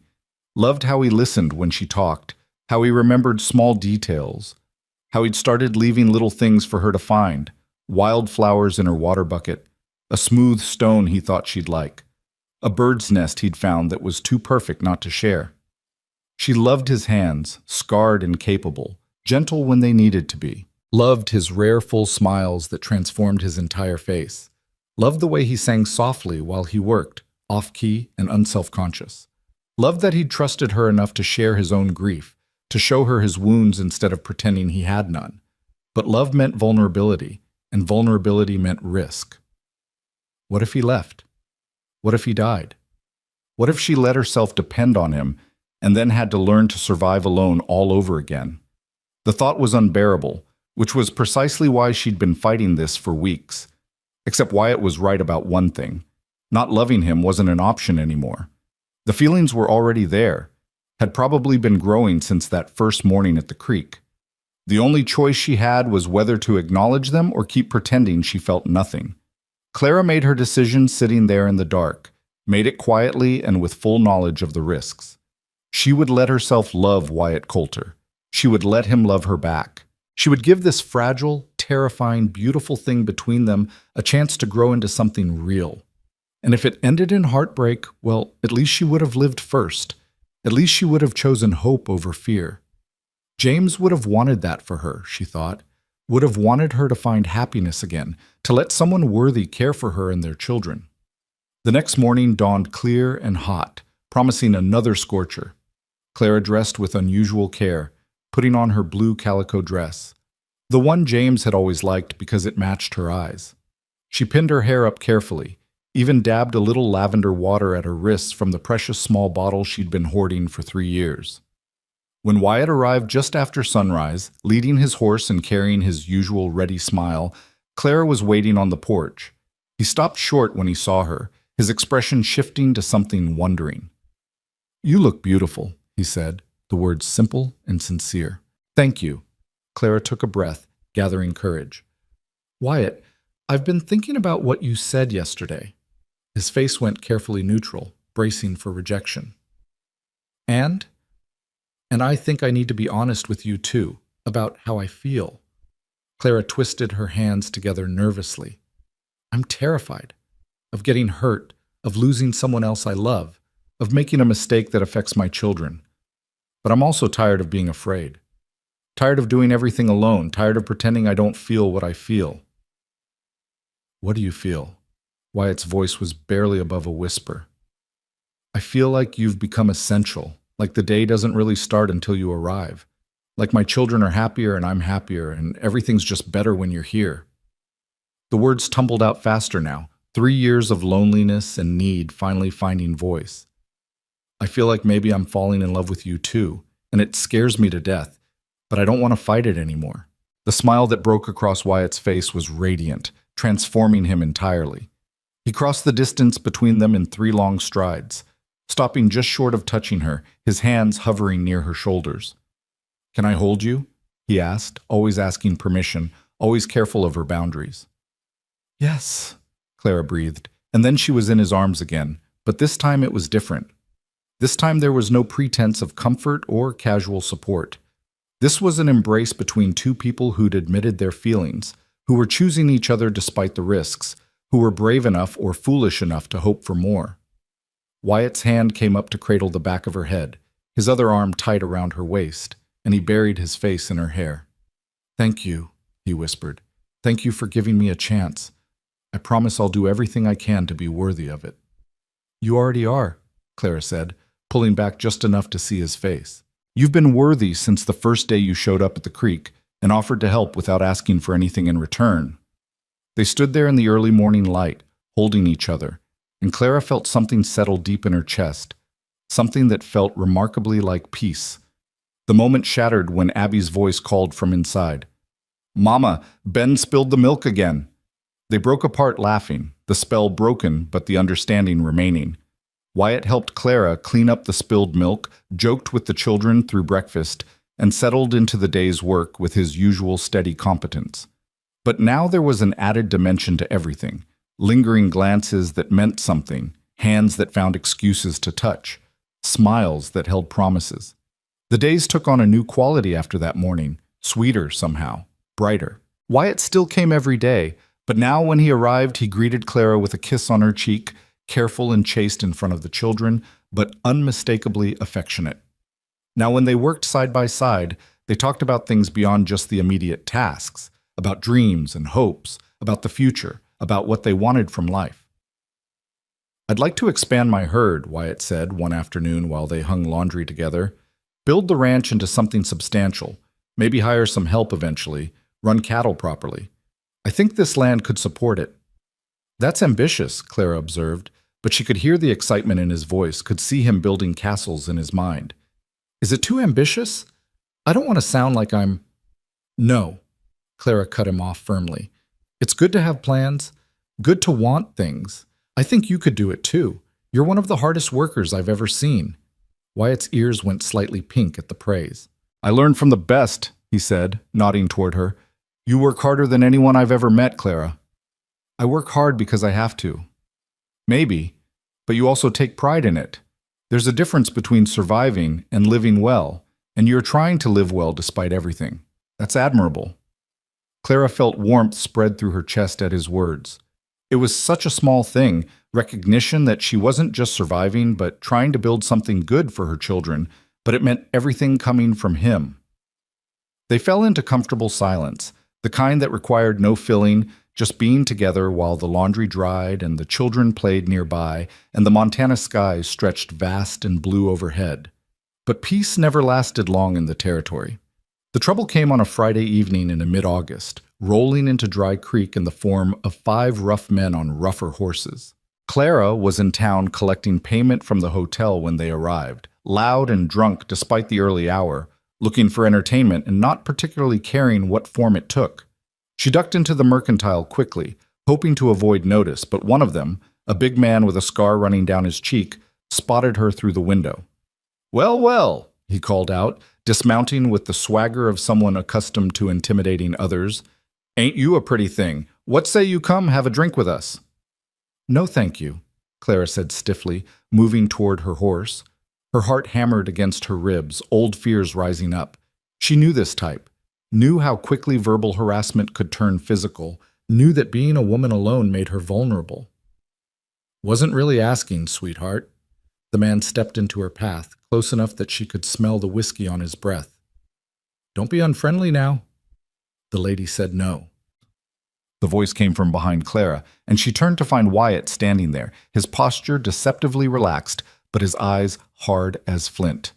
When had he arrived? She hadn't even seen him in town. The scarred man looked Wyatt up and down dismissively. "This your woman?" "I'm her friend," Wyatt said evenly, "and I'm asking you politely to step back and leave her alone."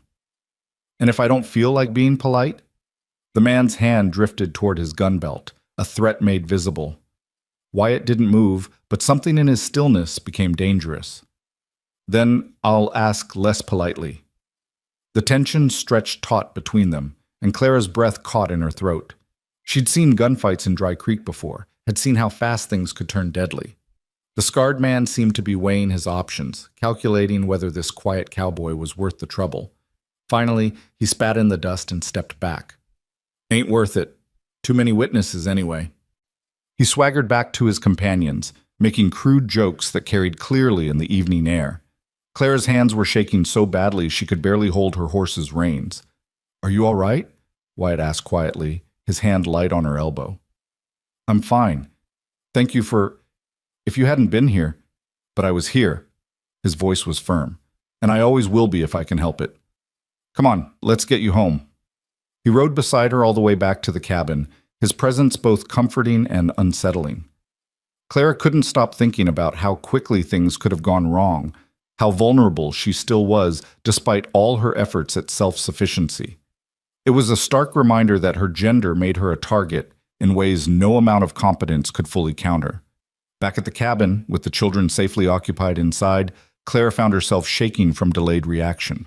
Wyatt pulled her into his arms without a word, just held her while she trembled against him. "I hate feeling helpless," she whispered fiercely. "I hate that men like that think they can just... I know. It's not fair, and it's not right." Wyatt's arms tightened around her. "But Clara, you're not helpless. You handled that situation perfectly, stayed calm, got yourself out of immediate danger, didn't escalate. That takes strength. I only got out because you were there, this time. But you've been handling situations like that alone for 3 years. You're stronger than you think." He pulled back to look at her face. "Though I have to admit, I'm glad I was there. The thought of something happening to you..." His voice broke, and Clara saw real fear in his eyes. He loved her, she realized with sudden clarity. Really loved her. The kind of love that made you terrified of loss, that made you want to protect someone even when you knew you couldn't always be there. "I'm all right," she said softly, reaching up to touch his cheek. "I'm safe. You made sure of that." Wyatt turned his face into her palm, his eyes closing briefly. When he opened them again, they were bright with emotion. "Clara, I need to ask you something, and I want you to think about it seriously before you answer." "What is it?" "Marry me." The words hung between them, enormous and impossible and utterly sincere. Clara stared at him, her mind racing. They'd only admitted their feelings a few weeks ago. This was too fast, too soon, too... I know what you're thinking, Wyatt continued quickly. I know it's fast. But Clara, I'm 33 years old. I've been alone for 5 years. I know what I want, and I want you. I want to build a life with you and your children. I want to be able to protect you properly, to provide for you, to give those kids a father who will love them like they deserve. I want to wake up next to you every morning and fall asleep beside you every night. I want forever with you, starting as soon as you'll have me. Wyatt, you don't have to answer right now, he said, but his eyes were pleading. Think about it. Really think about whether this could work, whether I could make you happy, whether you could trust me with your heart and your children's futures. Clara's mind spun with 1,000 thoughts at once. Marriage. To Wyatt. It would solve so many practical problems: financial security, protection, help with the children, legitimacy in a society that viewed widows with suspicion. But those were terrible reasons to marry someone, mercenary and cold.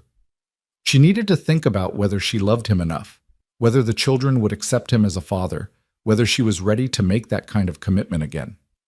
Except she already knew the answers to those questions. She did love him enough. The children already adored him, and she was tired of being alone, tired of pretending she didn't want exactly what Wyatt was offering. I have 4 children, she said quietly, testing him one last time. 4 mouths to feed, 4 futures to secure. That's a lot to take on, Wyatt. His smile was soft and sure. Then I'll make room for 5, 6, counting you, 7 if we're blessed with more children of our own someday. However many it takes, Clara. I'll make room for all of it. Something in Clara's chest broke open completely. The last wall, the final defense, the ultimate resistance. She looked at this man who'd appeared in her life like an answer to prayers she'd been too scared to voice, and she made her choice. Yes, she whispered. Yes? Wyatt looked almost afraid to believe it. Yes, I'll marry you. Yes to all of it, the life, the children, the future, everything. Yes. The sound Wyatt made was half laugh, half sob. He swept her up in his arms, spinning her around while she clung to his shoulders, both of them laughing and crying at the same time. When he set her down, he cupped her face in his hands and asked, "Can I kiss you?" Clara nodded, her heart racing, and Wyatt leaned in slowly, giving her time to change her mind.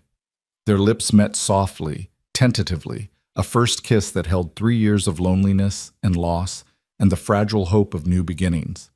It was sweet and careful and profound, and when they broke apart, Clara felt transformed, not widow anymore, but woman, not alone, but chosen, not broken, but healing. "Mama?" Tom's voice came from the cabin door, curious. "What's happening?" Clara and Wyatt broke apart, both slightly flushed. Clara took a breath and called, "Come here, all of you. Mr. Wyatt has something to ask you." The children filed out, Tom cautious, the twins curious, Ellie rubbing sleep from her eyes. They arranged themselves on the porch, and Wyatt crouched down to be at their level, his expression serious and kind. "I've asked your mama to marry me," he said directly, "and she said yes. But I need to know if that's all right with you all. You're her children, and that makes you the most important people in her life. If you don't want me as part of this family, I'll understand." Tom studied Wyatt with those serious dark eyes, weighing and measuring. Finally, he asked, "Would you be our papa?" "If you'll have me. I'll never replace your real father. He was your papa first, and that's special. But I'd be honored to be your father too, to take care of you and your mama and sisters." "Would we have to call you papa?" This from Abby, who looked uncertain. "You can call me whatever feels right to you, Mr. Wyatt, Wyatt, Papa, Pa, anything that makes you comfortable. There's no wrong answer." Ben stepped forward, his small face earnest. "Would you teach me to ride a horse, a real horse, not just my stick?" Wyatt smiled. "I'd love to teach you to ride." "Then I think it's a good idea," Ben announced, as though that settled everything. Tom continued watching Wyatt, and Clara could see her son working through something internal. Some big decision only an 8-year-old who'd been man of the house could understand. Finally, Tom extended his hand, formal and solemn. "Welcome to the family, Pa," he said.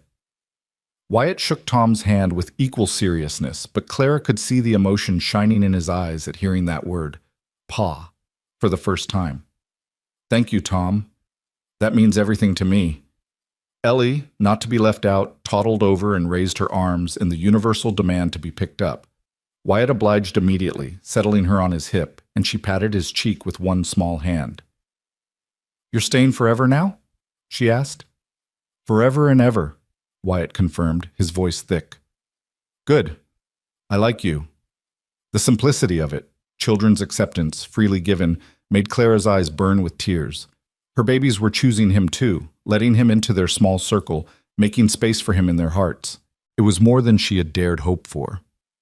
That evening, after the initial excitement had died down and the children were in bed, Clara and Wyatt sat on the porch in the cooling darkness, holding hands and making tentative plans. How soon? Wyatt asked.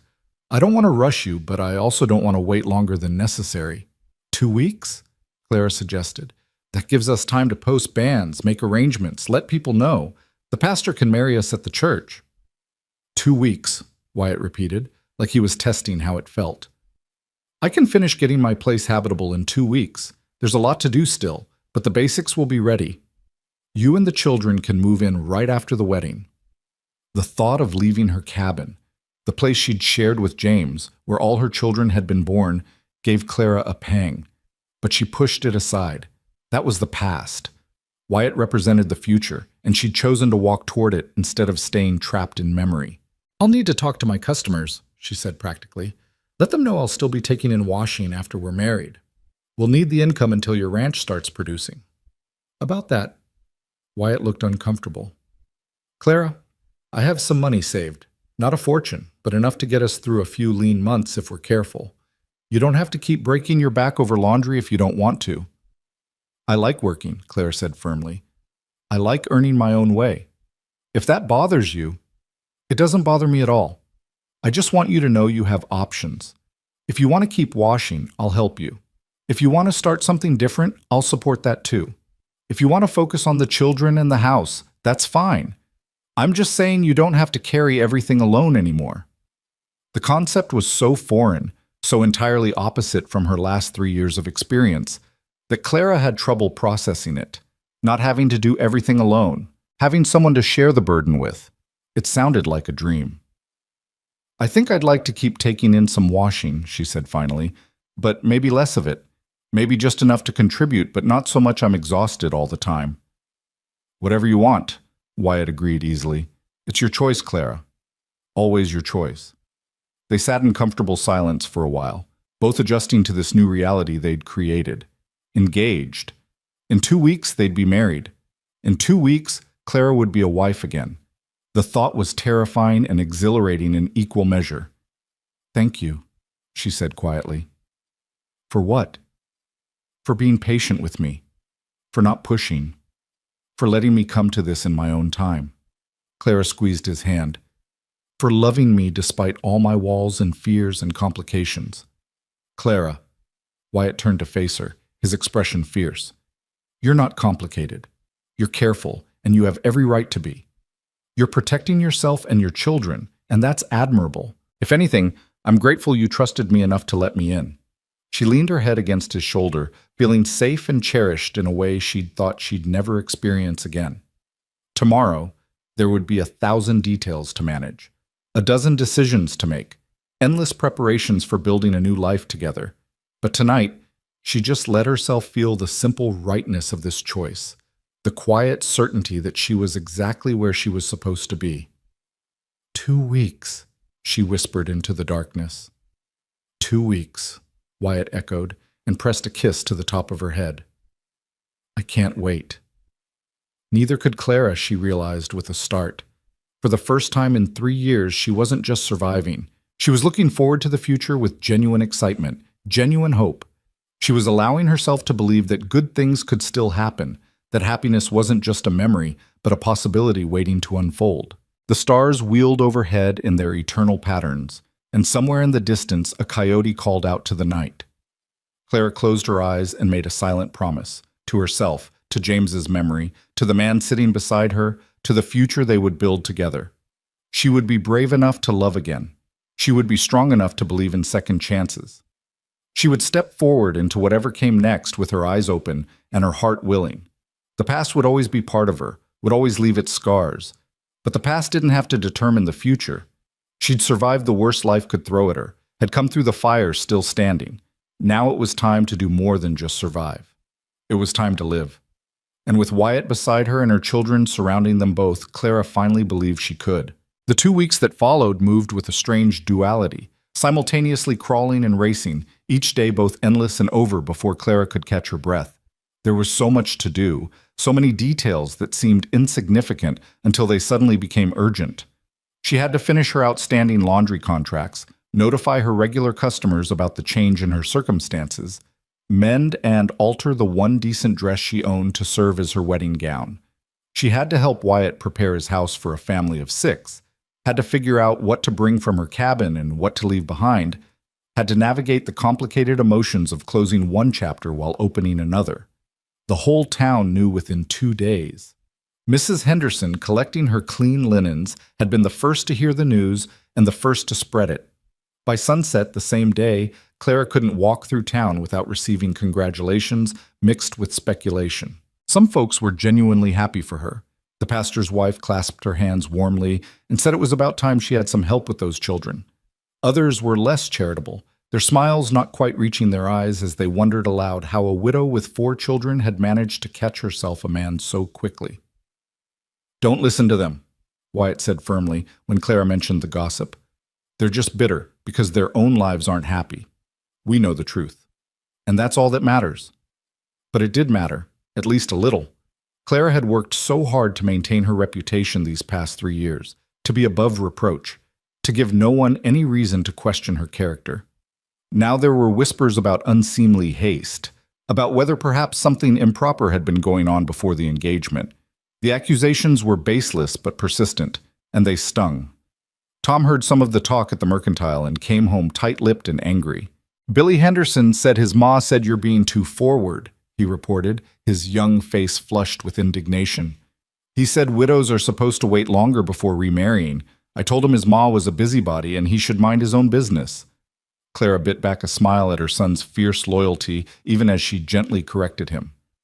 "Tom, I appreciate you defending me, but you can't go around calling people busybodies, even when they are. People will always talk. The best thing we can do is live our lives with integrity and let our actions speak for themselves." "But it's not fair," Tom protested. "You've been alone for 3 years. You deserve to be happy. Why do people care if you're getting married now versus 6 months from now?" "Because people always have opinions about how others should live," Clara said wearily. "Especially women. We're supposed to grieve forever, apparently, or at least longer than 2 weeks after finding a good man. But Tom, honey, I don't answer to them. I answer to God and to my own conscience, and both tell me I'm doing the right thing." She believed it too, most of the time. But in the quiet moments, when doubt crept in like fog, Clara found herself questioning everything. Was she rushing into this?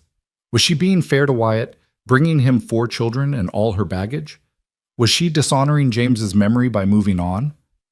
The questions circled endlessly, vultures picking at her peace of mind.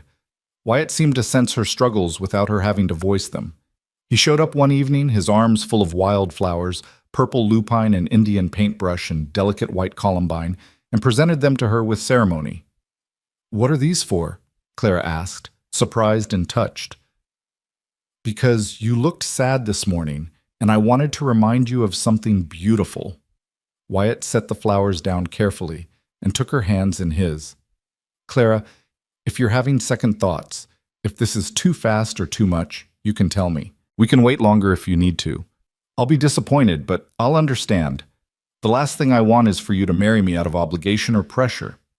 "It's not that." Clara struggled to articulate the tangled emotions. "I want to marry you. I do. But everyone's talking, and Tom got into a fight defending me, and I keep wondering if I'm being selfish. If I'm thinking about what I want instead of what's best for the children." "What do the children want?" Wyatt asked quietly. Clara considered. "They want you. They're excited about the wedding, about moving to your place, about having a father again. Tom's been practicing calling you Pa when he thinks no one's listening. The twins have planned out their entire bedroom already. Ellie asks every morning if it's wedding day yet. then maybe you're not being selfish. Maybe you're giving your children exactly what they need: a complete family, stability, a father who loves them. Maybe you're allowed to want happiness for yourself too. Am I, though? The question came out raw, vulnerable. Am I allowed to be happy when James is dead? When he'll never get to see his children grow up, never get another chance at life? It feels wrong somehow, like I'm betraying him by moving on. Wyatt was quiet for a long moment, his thumbs rubbing gentle circles on the backs of her hands. When he spoke, his voice was thick with emotion. I understand that feeling more than you know. For the first 2 years after Sarah died, I felt guilty every time I smiled, every time I enjoyed a sunset or a good meal. It felt like I was forgetting her, like happiness was a betrayal. But Clara, that's not living. That's just existing in a prison of grief. How did you get past it? Honestly, time helped, and realizing that Sarah wouldn't have wanted me to stop living. She was too generous, too full of life herself to want me trapped in misery forever. I think she'd be happy I found you, happy I'm building something good again. He paused, then added carefully, "What do you think James would want for you?"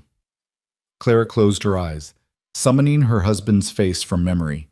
James, who'd been kind and gentle, who'd loved his family more than anything, who'd spent his last coherent moments begging her to be strong and take care of their babies.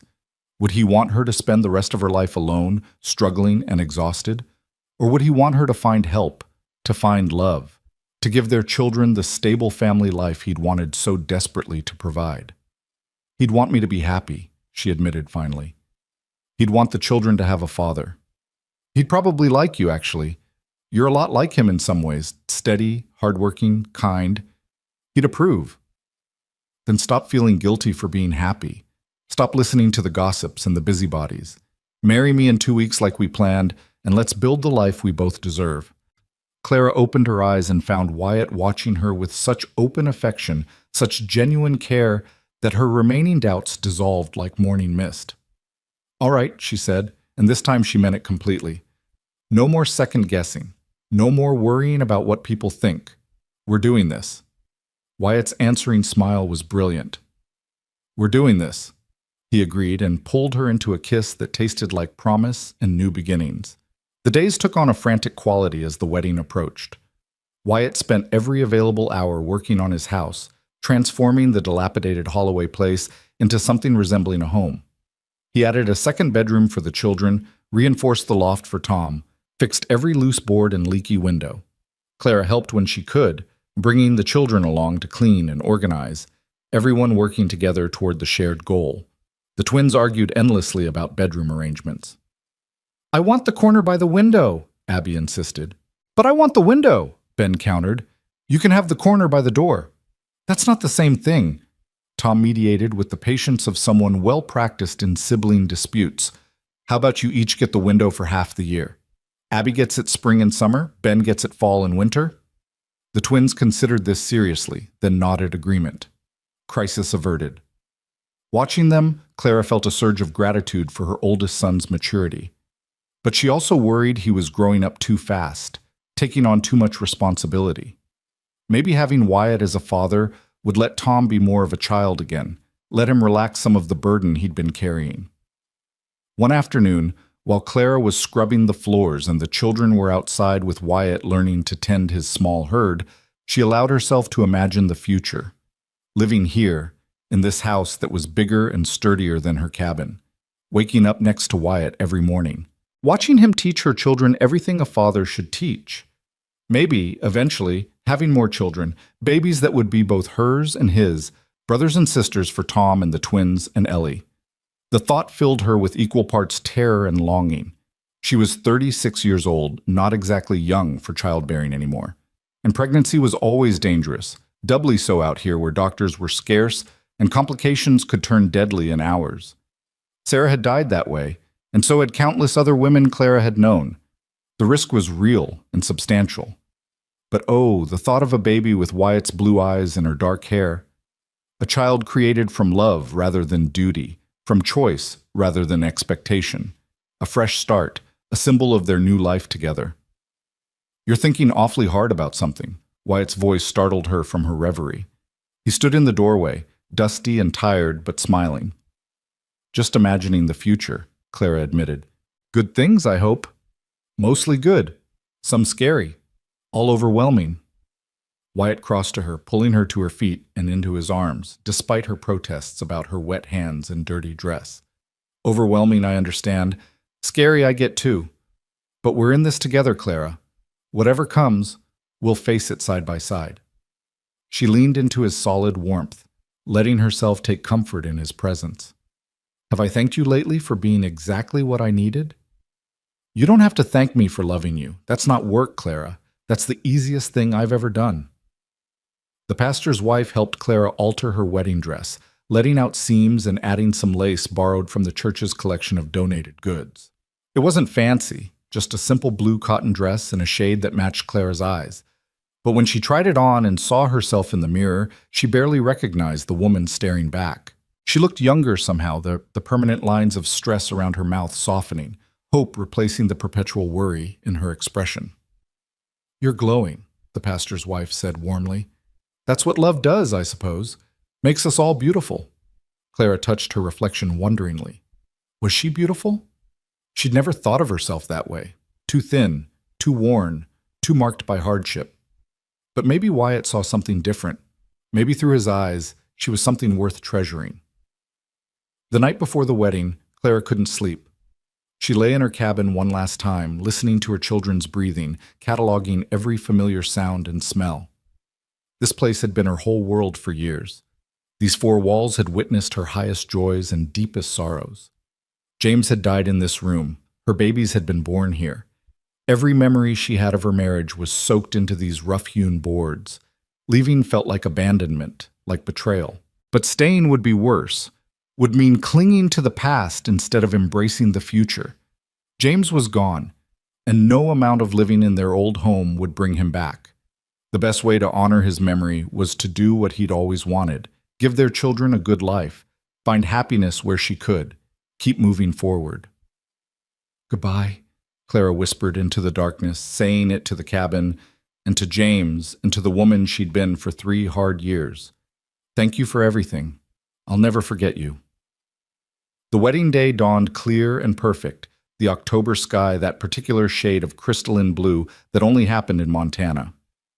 Clara woke before sunrise, her stomach a tangle of nerves and excitement. The pastor's wife arrived early to help her dress and arrange her hair, chattering cheerfully about the weather and the growing number of people planning to attend. Half the town's coming, she reported. Everyone loves a wedding, and you two have become quite the romantic story. The lonely widow and the kind cowboy who won her heart. Clara made a face. I'm not sure I like being reduced to a story. Well, you'd better get used to it. People need something to talk about, and at least this is a happy tale instead of tragedy or scandal. The children were beside themselves with excitement, the twins arguing over who got to carry the wildflower bouquet down the aisle, Tom trying to slick his hair down with water and failing, Ellie spinning in circles in the new dress the pastor's wife had sewn for her. They were beautiful, all of them, and Clara felt her throat close up with emotion watching them. You all look so grown up, she managed. Do you think Pa will like our fancy clothes? Abby asked anxiously. Pa.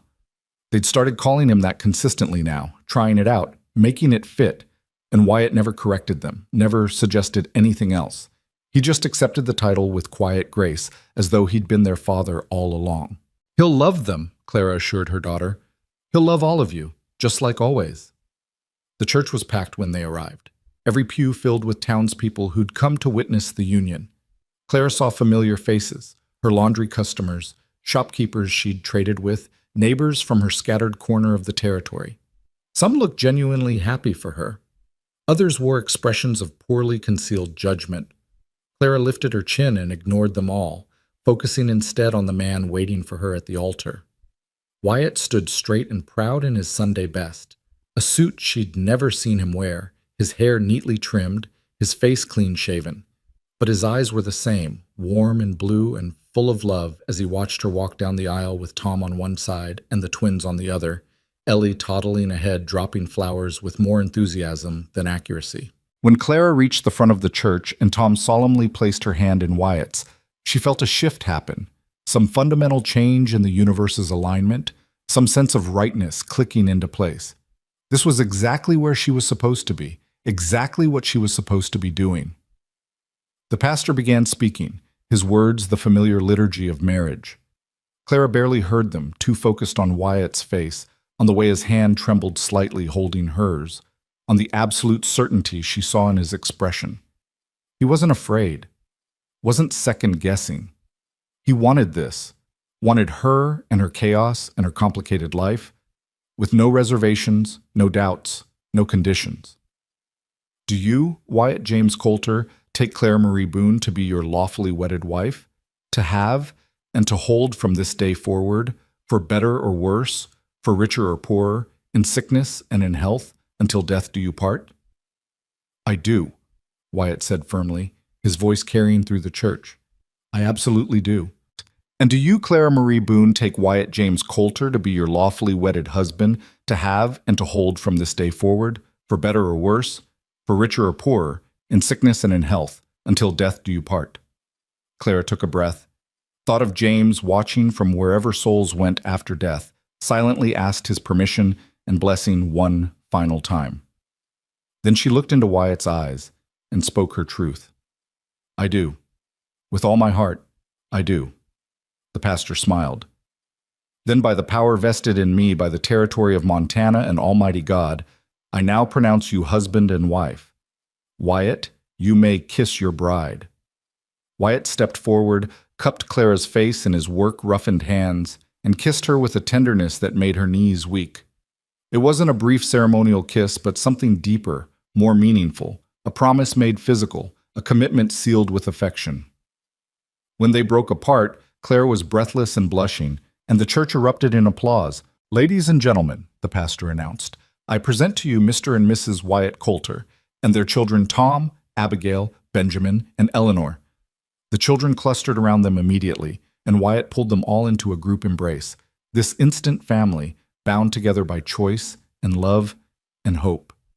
Clara felt tears streaming down her face, but they were good tears, happy tears, the kind that came from overwhelming emotion rather than grief.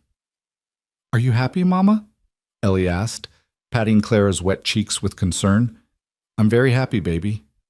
Happier than I've been in a long time. Good, Ellie announced. Now we have a papa again, a real one who doesn't go away. Wyatt's eyes met Clara's over the children's heads, and she saw her own emotion reflected back, gratitude and wonder and the particular joy that came from unexpected second chances. The reception was held in the church hall, a simple affair with donated food and homemade decorations, but it felt grand to Clara. People she barely knew came up to offer congratulations, to admire the children, to tell Wyatt he was a lucky man. For once, Clara didn't bristle at the phrasing. He was lucky, but so was she. They were both lucky to have found each other, to have been brave enough to risk love again. Tom stayed close to Wyatt all afternoon, proudly introducing him to anyone who'd listen as my pa. The twins stuffed themselves on cake until they were nearly sick, spinning dizzy circles with the other children. Ellie fell asleep in Wyatt's arms, worn out from excitement, her small face peaceful and content. As the sun began its descent toward the mountains, painting the sky in shades of pink and gold, Wyatt pulled Clara aside. Ready to go home? He asked quietly. Home. Not her cabin, not his place, but their home. Their shared space, their new beginning.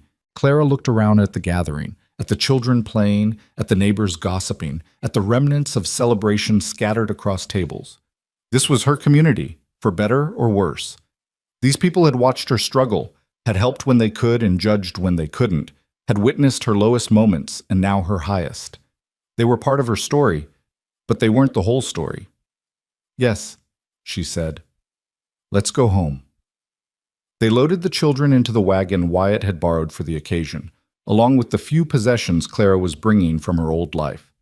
She'd sold or given away most of it, the furniture too worn to keep, the dishes too chipped to matter. She'd kept only the things that had sentimental value.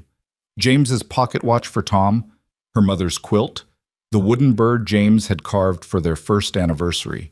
Everything else was being left behind with the cabin and the past it represented. The ride to the Coulter ranch, she still wasn't used to thinking of herself as a Coulter, Took 20 minutes, the children chattering excitedly the whole way. When they crested the rise and saw the house waiting below, lights glowing warm in the windows, Clara felt something settle in her chest. This was it. This was her new life, starting right now.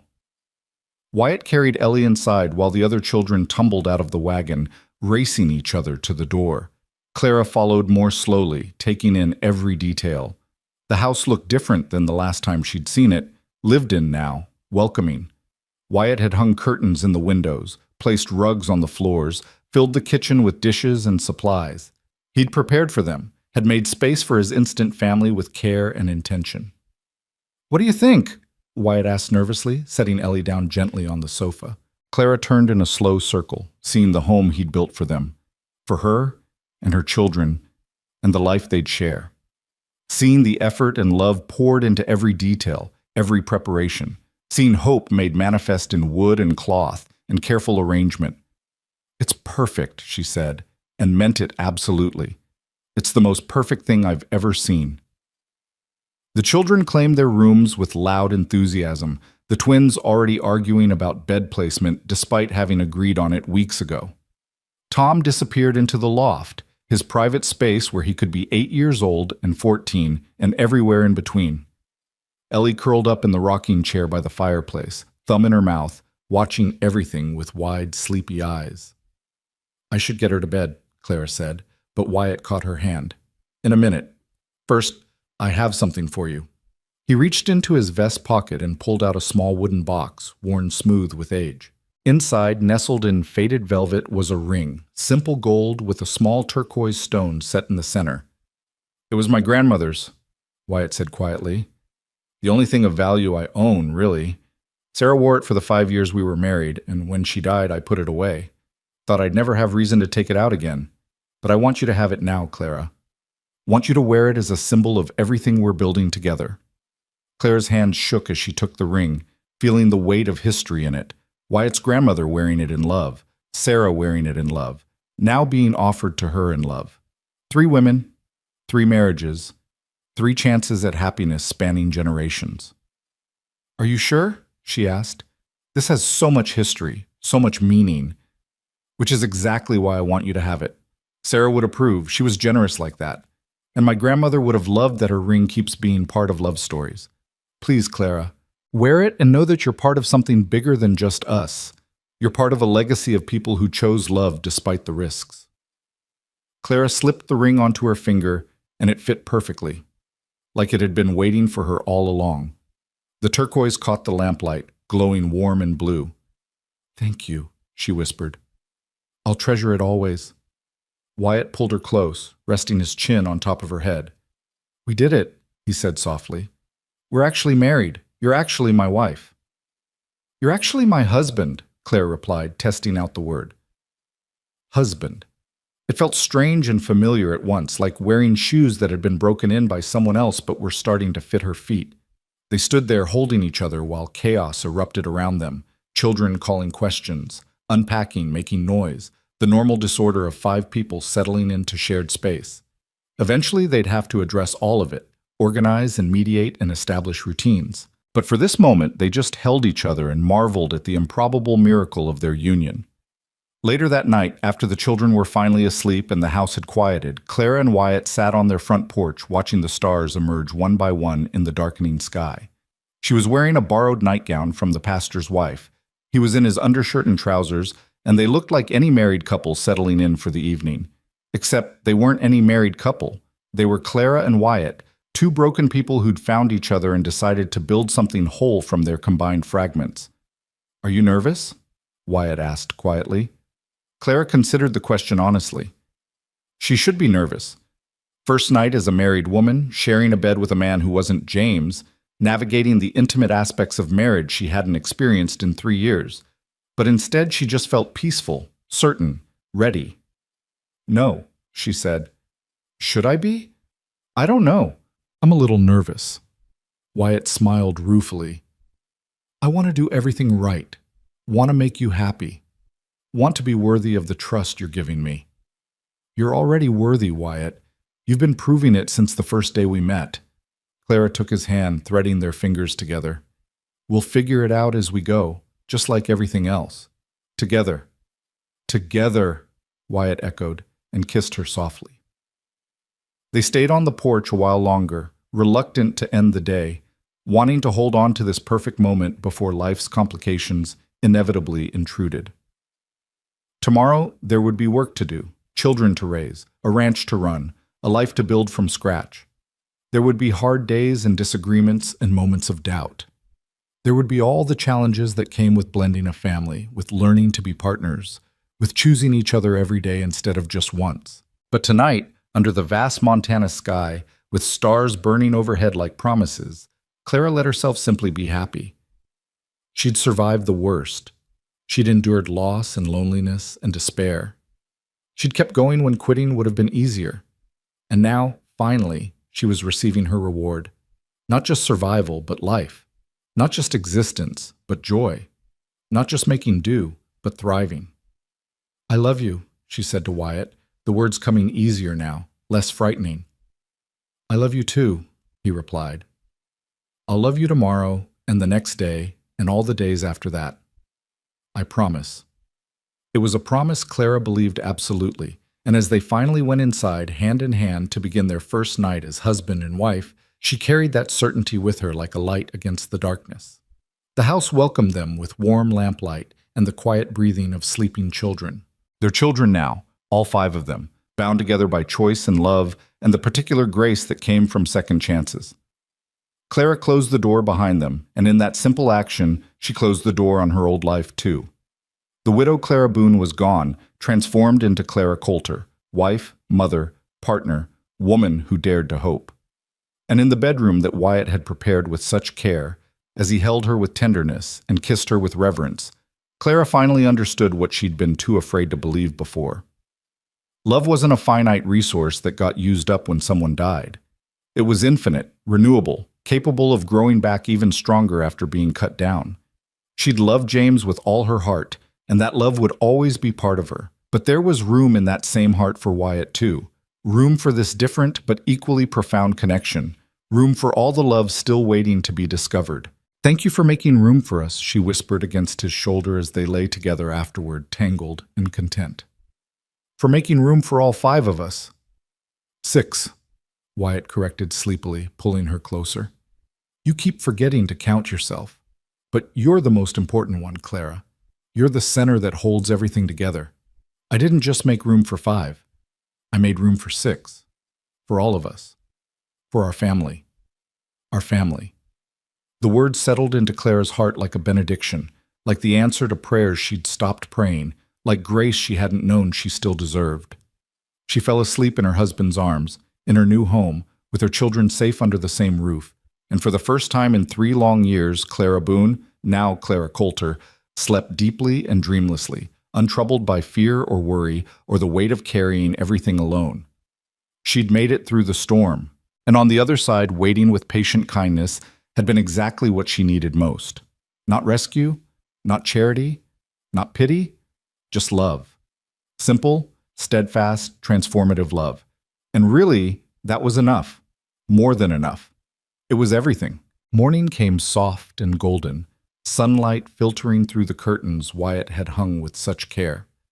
Clara woke slowly, disoriented for a moment by the unfamiliar room, the different quality of light, the warm presence beside her.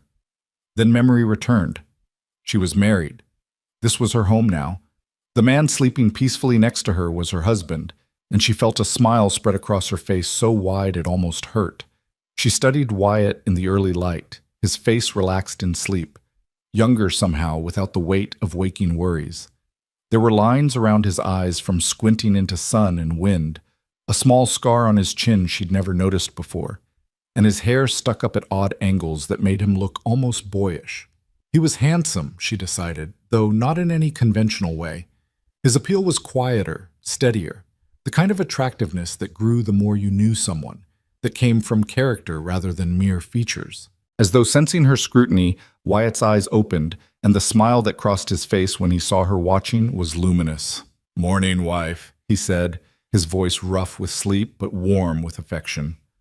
"Morning, husband," Clara replied, testing out the word again.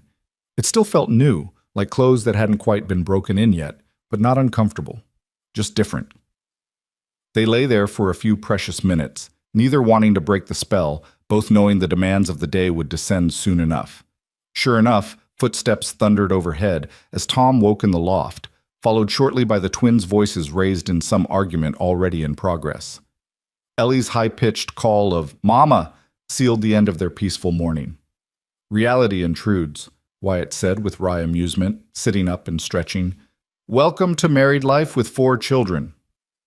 5, Clara corrected automatically, then caught herself.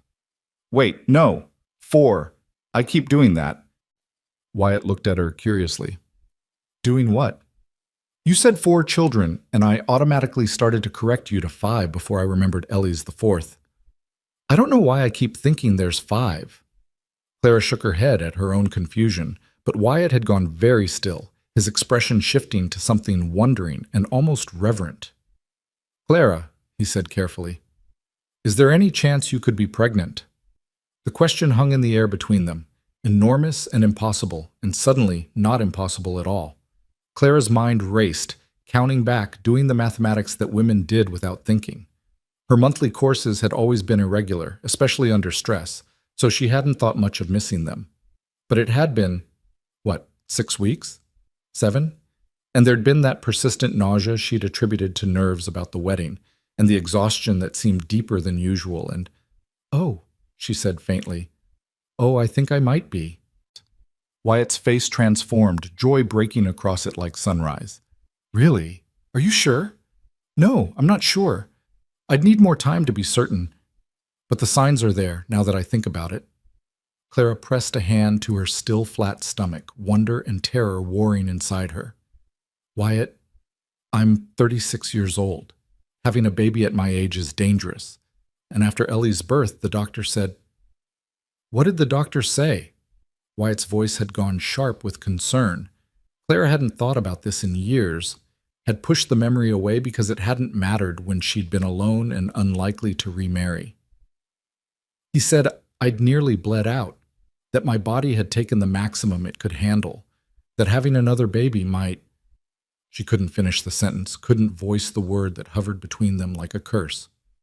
"Might kill you," Wyatt finished flatly. His hand found hers, gripping tight. "We'll go see a doctor. A real one, not some frontier physician who doesn't know what he's talking about. We'll find out what's true and what the risks really are, and then we'll decide together what to do." "There's not much deciding to be done if I'm already pregnant," Clara pointed out. "It's not like I can change it." "No, but we can make sure you have the best care possible.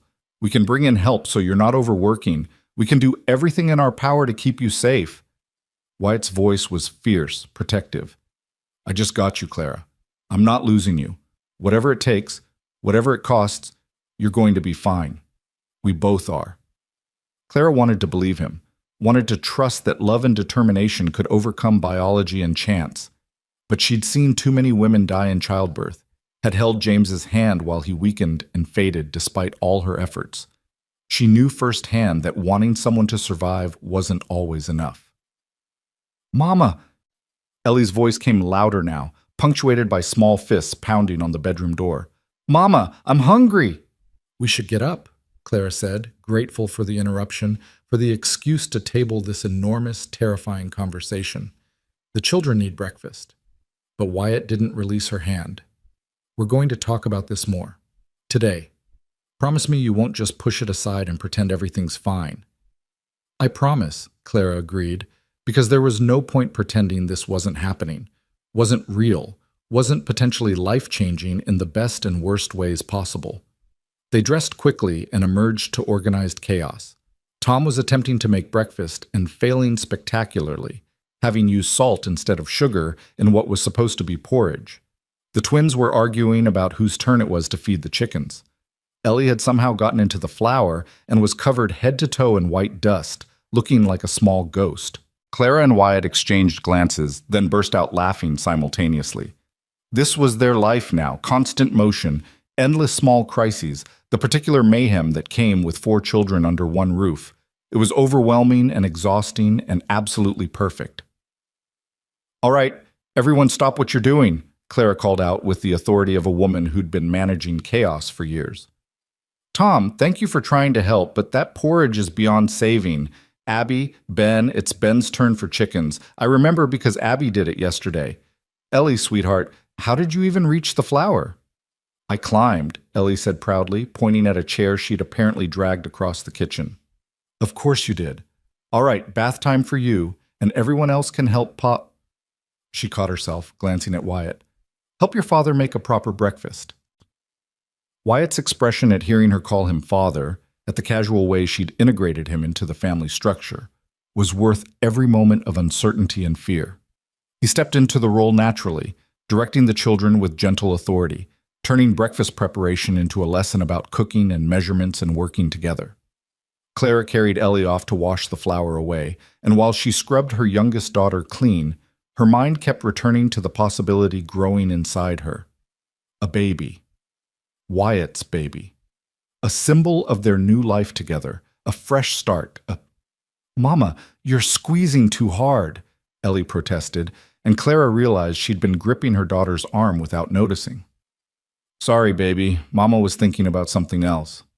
What were you thinking about? Just grown-up things, nothing for you to worry about. Ellie studied her with those solemn green eyes that saw too much. Are you happy, Mama? You look worried. Out of the mouths of babes, Clara thought. I'm very happy, Ellie, and a little worried too, but that's just what mamas do. We worry because we love you all so much. But you don't have to worry all alone anymore, Ellie said with the simple wisdom of 4-year-olds. You have Pa now. He can help with the worrying. Clara felt tears prick her eyes. Her daughter was right. She didn't have to carry everything alone anymore. Whatever happened with this pregnancy, if she even was pregnant, she had Wyatt to face it with her. The thought was both comforting and terrifying because letting someone help meant letting them close enough to be hurt by loss. Breakfast was a cheerful affair, everyone talking over each other, making plans for the day.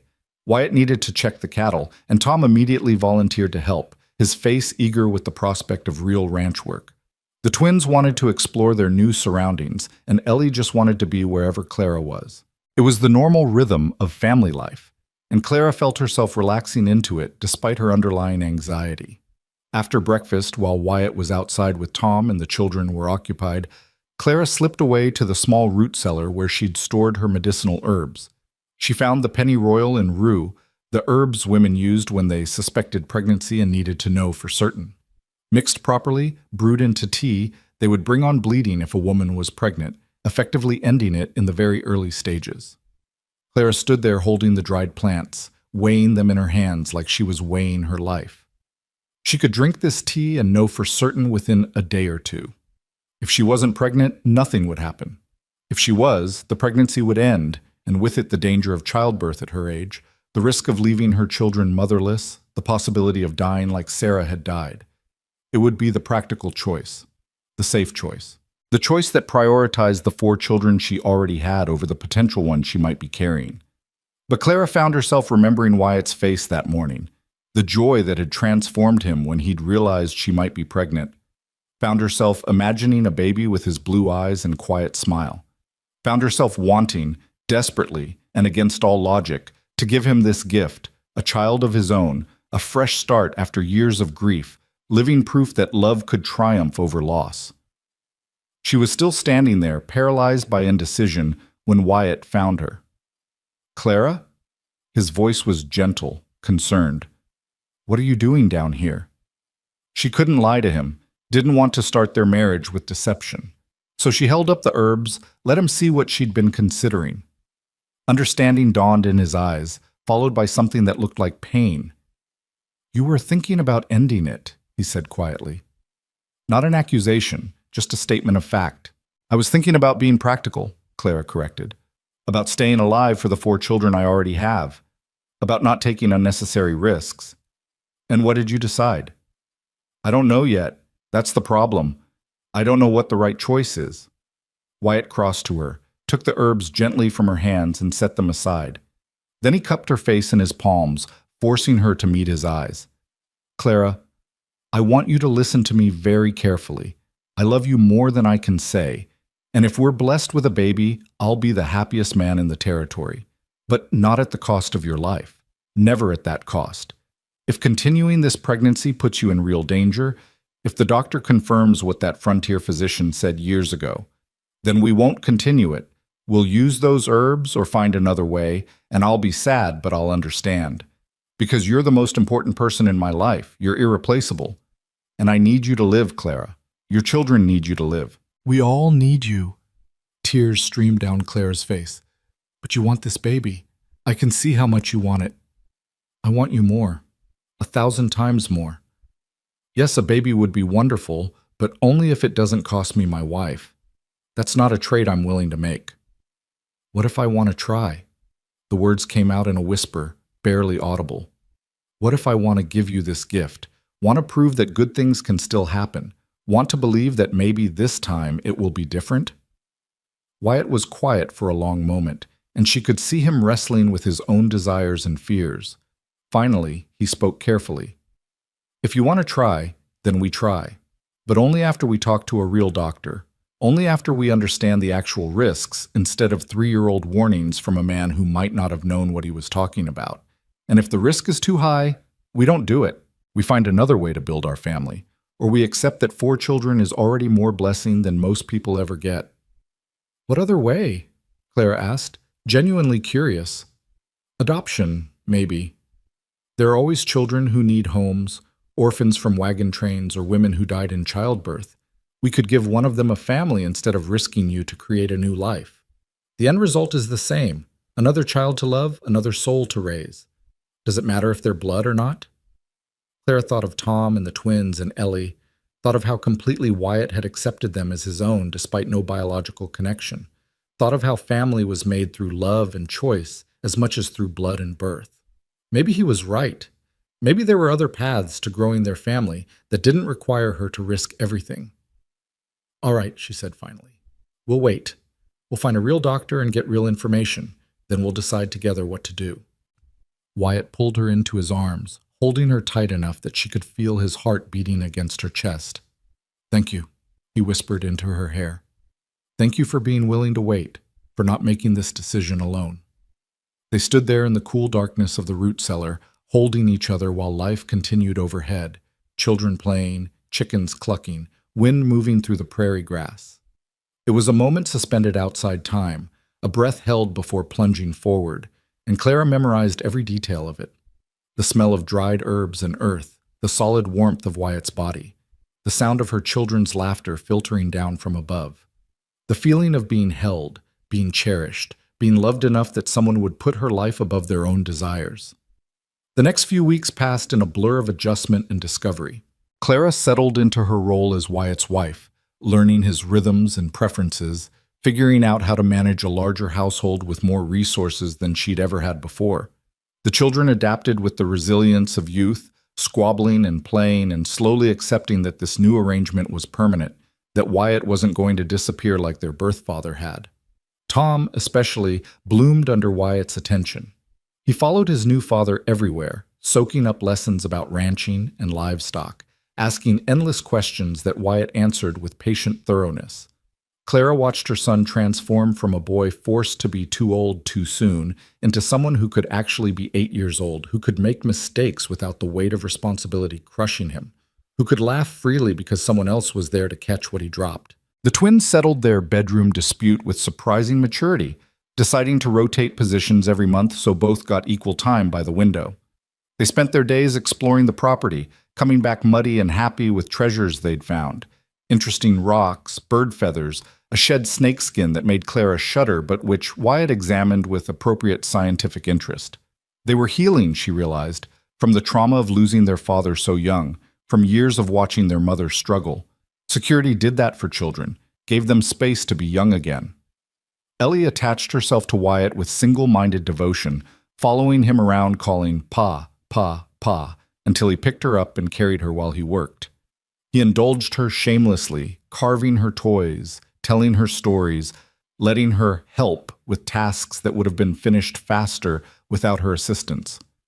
Clara watched them together and felt her heart expand with a love so fierce it bordered on painful. She still hadn't been to see a doctor about the pregnancy.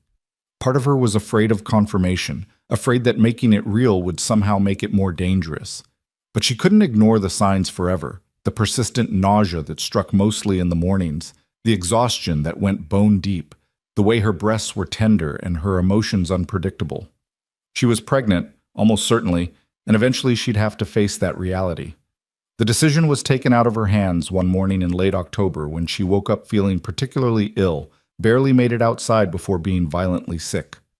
Wyatt found her there, pale and shaking, and his face went grim. "That's it," he said firmly. "We're going to see Dr. Morrison in Helena, today. I don't care if it's a 3-day ride. You need proper medical care and you need it now." "Wyatt, I can't just leave the children." The pastor's wife already said she'd watch them if we needed to travel. "I asked her last week, just in case." "We're going, Clara. No more delays, no more excuses." Part of Clara wanted to argue, to assert her independence, to insist she could manage this alone, like she'd managed everything else. But a larger part was secretly relieved to have the decision made for her, to have someone else taking charge, to have a partner who cared enough to insist on her well-being, even when she was prepared to neglect it. They left the next morning after tearful goodbyes from the children, who'd never been separated from Clara for more than a few hours.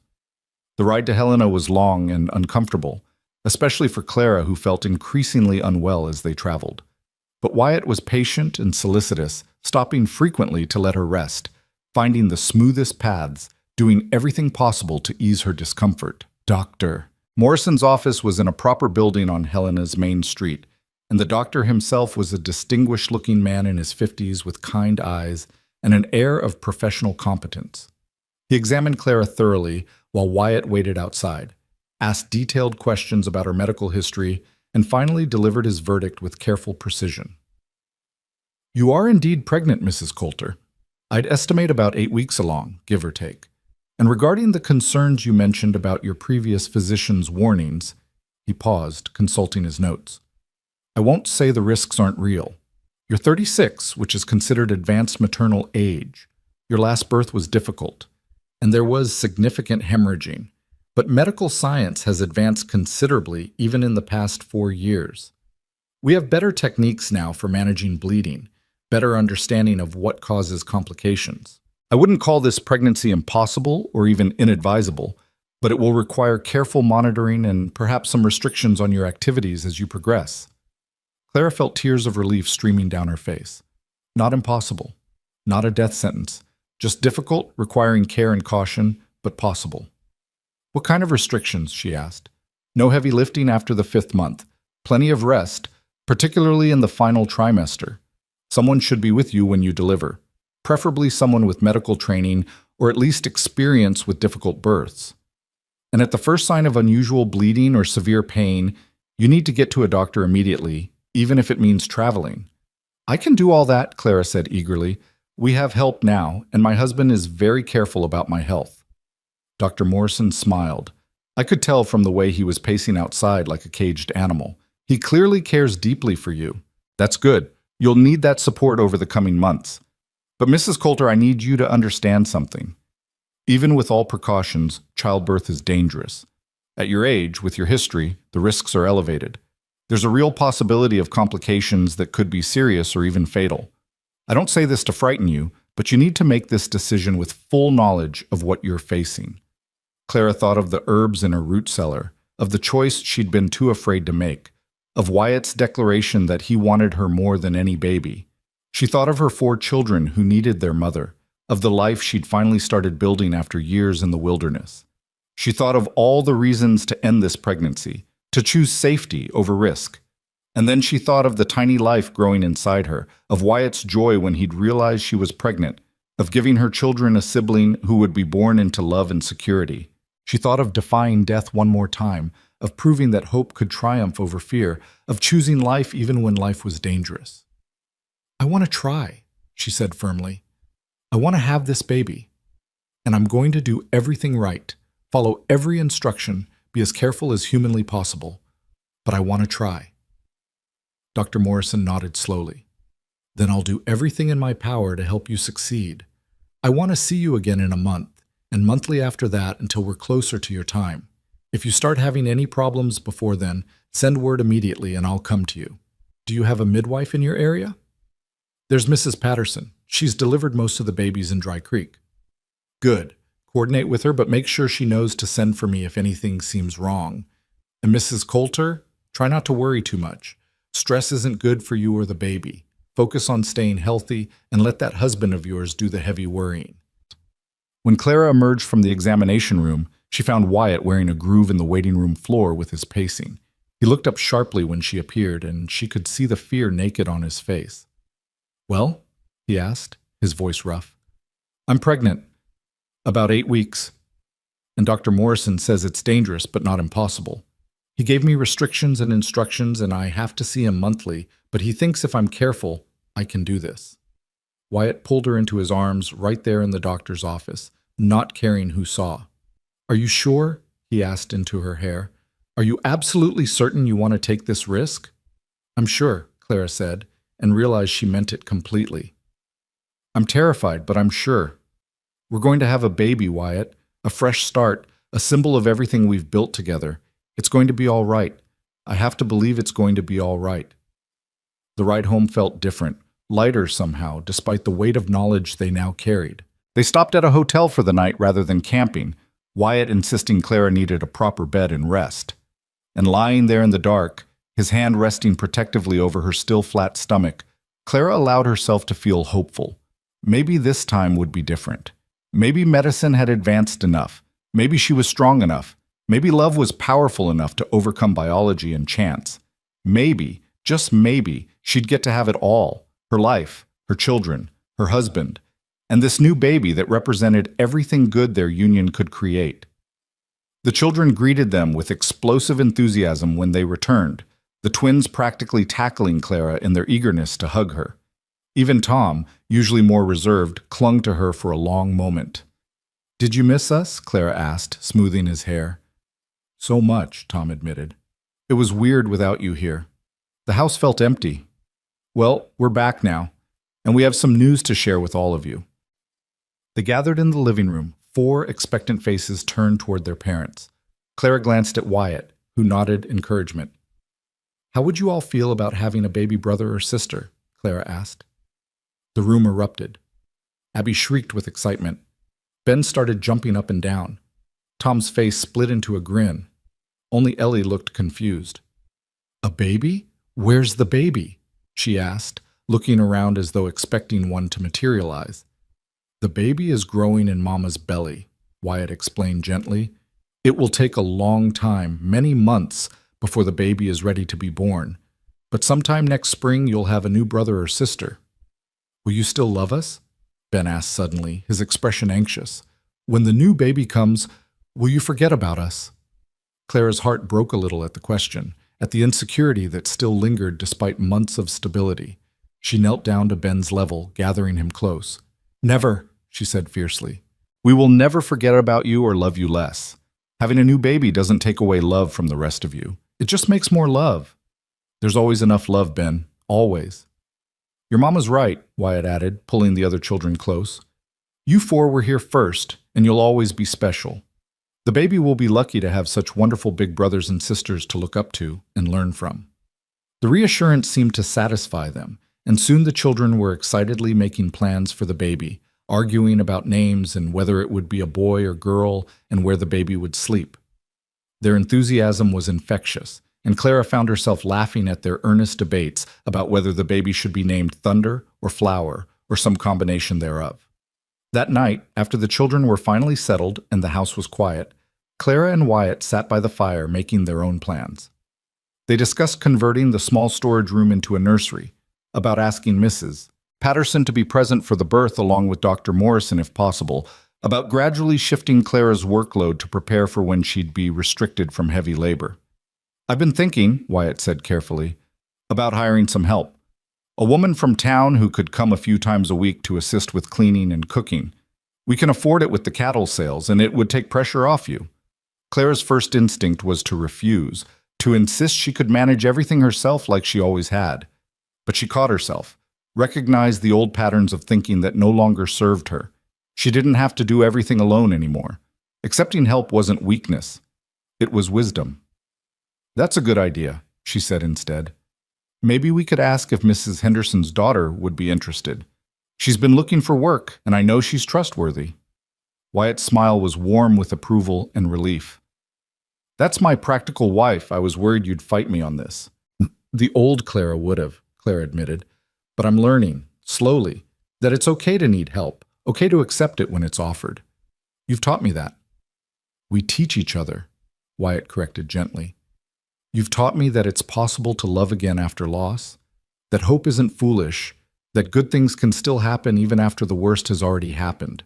We're learning together, Clara, building this life one day at a time.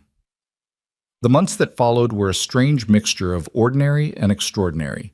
Life continued with its normal rhythms, children to raise, a ranch to run, a household to maintain, but underneath it all was the constant awareness of the life growing inside Clara, of the approaching deadline when everything would change again. Clara's pregnancy progressed well at first. The morning sickness eased after the first trimester, and she felt almost normal through the winter months. She followed Dr. Morrison's instructions religiously, giving up heavy lifting, resting when she needed to, letting Mrs. Henderson's daughter, Mary, help with the harder housework. Wyatt was attentive to the point of being overprotective, rushing to help her anytime she so much as stood up too quickly, worrying constantly about every small twinge or pain. "I'm pregnant, not dying," Clara said one afternoon when he'd practically carried her to a chair after she'd been on her feet for 20 minutes. "Women have babies all the time, Wyatt. It's natural." "Natural doesn't mean safe," he countered, "and I'm not taking any chances with you." His concern was touching even when it was frustrating. Clara recognized it for what it was: fear born of having lost someone before, of knowing exactly how quickly things could go wrong. So she indulged his protectiveness even when it chafed, understanding that it came from love rather than any doubt about her capability. The children adapted to the upcoming change with varying degrees of enthusiasm.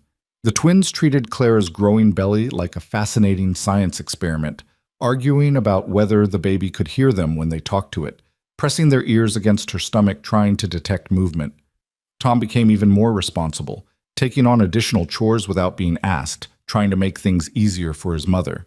And Ellie, now 5 years old and more articulate, had decided she would teach the baby everything important once it arrived. "I'll show the baby where all the good mud is," she announced seriously one day. "And which chickens are nice and which ones peck. And how to climb the apple tree even though Mama says not to." "Maybe we'll save the climbing lessons for when the baby's a little older," Clara suggested diplomatically. Winter softened into spring, snow melting to reveal prairie flowers and green grass. Clara's belly swelled unmistakably now, the baby's movements visible from outside, little kicks and rolls that fascinated everyone. Dr. Morrison pronounced himself satisfied with her progress during his monthly visits, though he reminded her constantly to be cautious, to rest, to not overdo it. As her due date approached, Clara found herself cycling through every emotion imaginable. Excitement about meeting this new life she and Wyatt had created, terror about the delivery itself, about the very real possibility of complications, guilt about the time and attention she'd have to divert from her other children, gratitude for Wyatt's steadfast support, for the life they'd built, for having made it this far. On a warm May morning, with meadowlarks singing and the scent of sage heavy in the air, Clara's labor began. She woke to familiar cramping, felt the first contractions grip her belly, and knew the time had come. "Wyatt," she said quietly, touching his shoulder. "It's starting." He was awake immediately, fear and determination warring on his face. "Are you sure?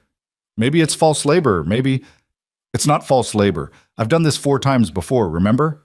This is the real thing." Wyatt moved into action with impressive efficiency. He sent Tom riding hell for leather to fetch Mrs. Patterson and to send a telegram to Dr. Morrison. He settled the younger children with Mary, who'd come early knowing this day was imminent.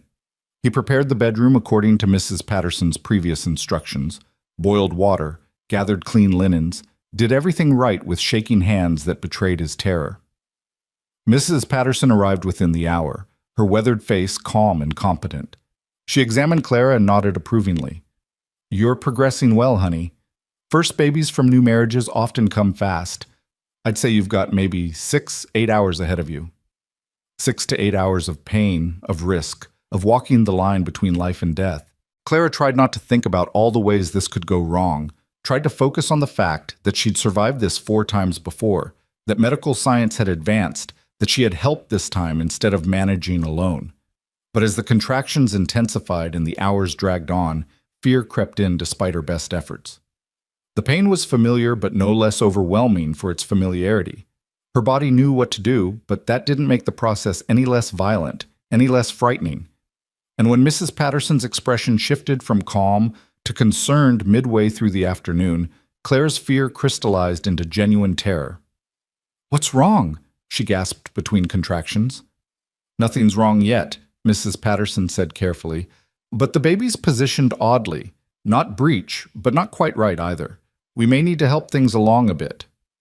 Dr. Morrison arrived shortly after sunset, having ridden hard from Helena when he received the telegram. He took one look at the situation and his face went serious. "Wyatt," he said firmly, "I need you outside." "No," Clara said, her voice breaking. "Don't send him away. I need him here." The doctor hesitated, then nodded. "All right, but you stay up by her head, hold her hands, keep her calm. Can you do that?"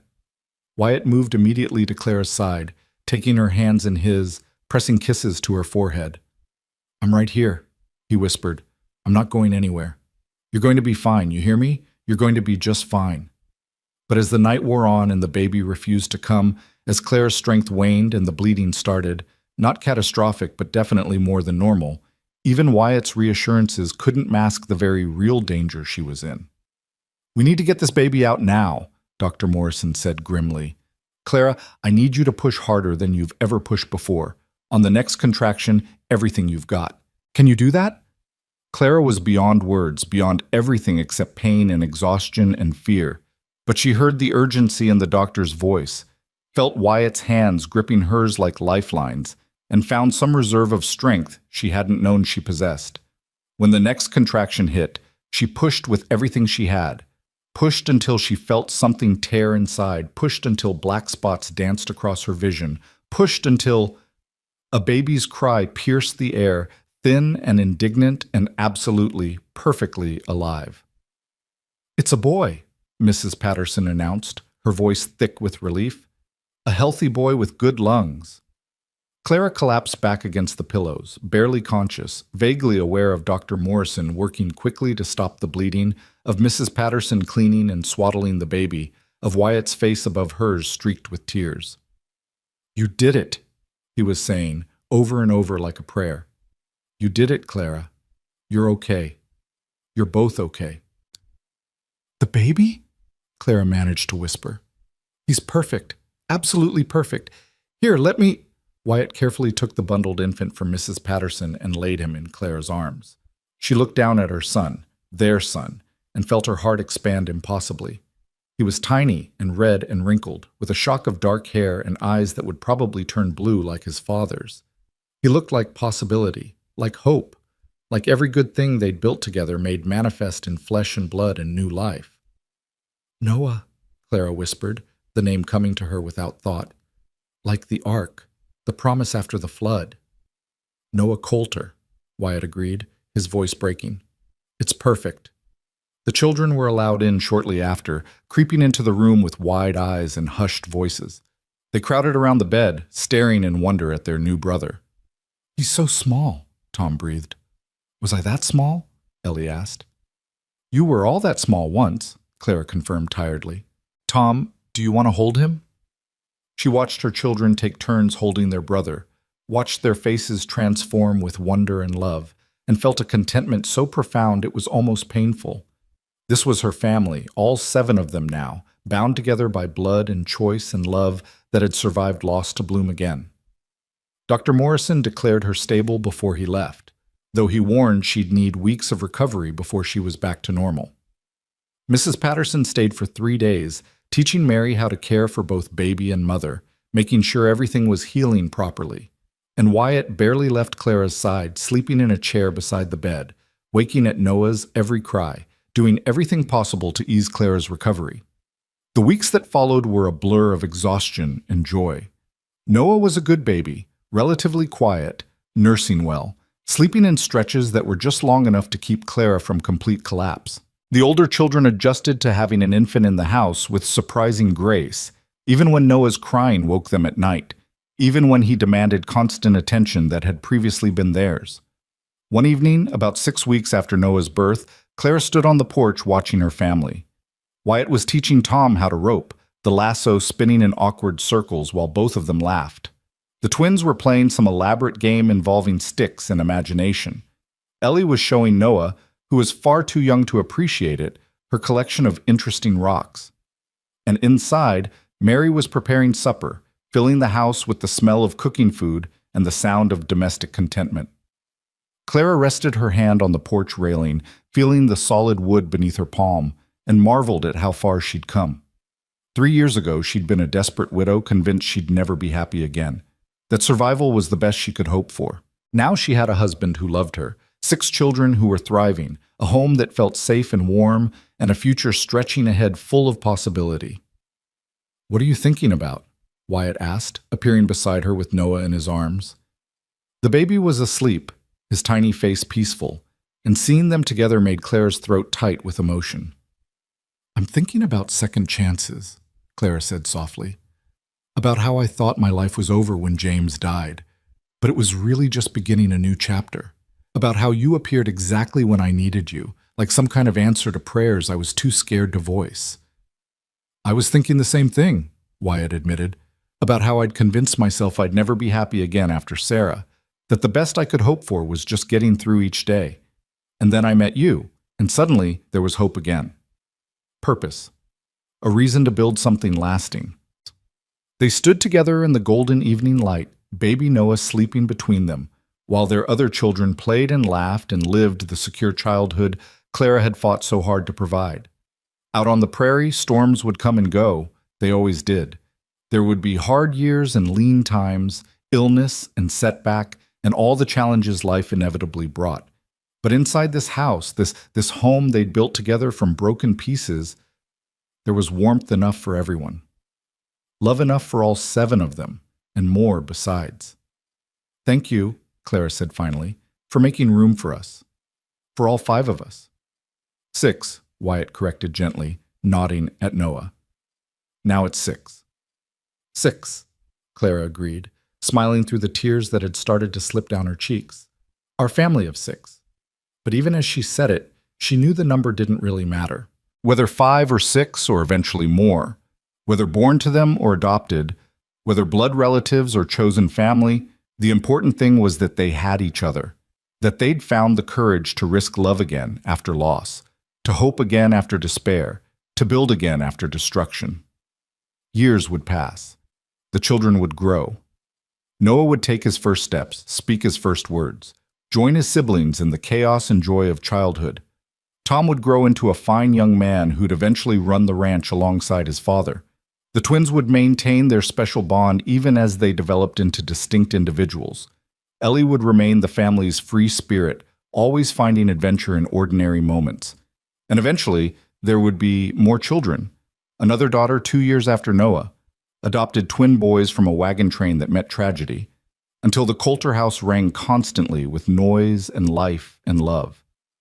But all of that was still to come. For now, on this perfect spring evening in 1876, Clara Coulter stood on her porch with her husband and her sleeping infant surrounded by the sounds of her older children's laughter, and felt something she hadn't experienced in years. Peace.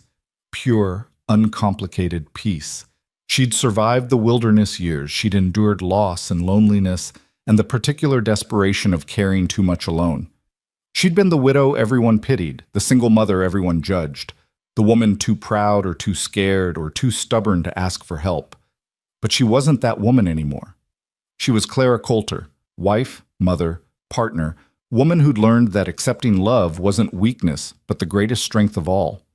Woman who'd discovered that second chances were real, that hope was justified, that happiness wasn't a betrayal of the past, but a celebration of survival.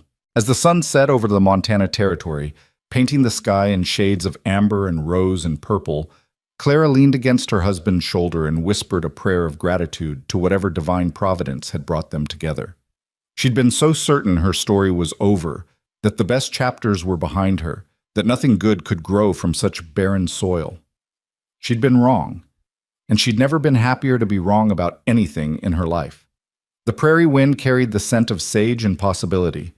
Somewhere in the distance, a coyote called to the emerging stars. Inside the house, Mary was setting the table for 8 because family meals required room for everyone now. The lamps were lit, casting golden light through the windows. Home, Clara thought. This was home in the truest, deepest sense. Not just a place, but a feeling, a state of being, a truth that lived in the heart rather than any structure of wood and stone. She'd found her way through the darkness. She'd reached the other side of grief. And here, bathed in the warm glow of evening light with her family surrounding her, Clara finally understood what she'd been fighting toward all along. Not survival, not just endurance, but life itself. Full and rich and complicated and beautiful. Life with all its mess and magic, its heartbreak and healing, its endless capacity to surprise you with joy when you'd least expect it. Clara Boone was gone, buried with the past she'd escaped. In her place stood Clara Coulter, and she was exactly who she was supposed to be. Strong enough to accept help. Brave enough to love again. Wise enough to know that the best gift she could give her children wasn't perfection, but presence. Not fearlessness, but hope. The story that had begun with desperation and ended in joy was complete. But really it wasn't an ending at all. It was just the beginning of everything that came after, all the years and moments and memories still waiting to be made. And as Clara carried Noah inside to join the rest of their family for supper, she looked back one final time at the prairie, stretching endless under the darkening sky, and she smiled. She'd made it home at last,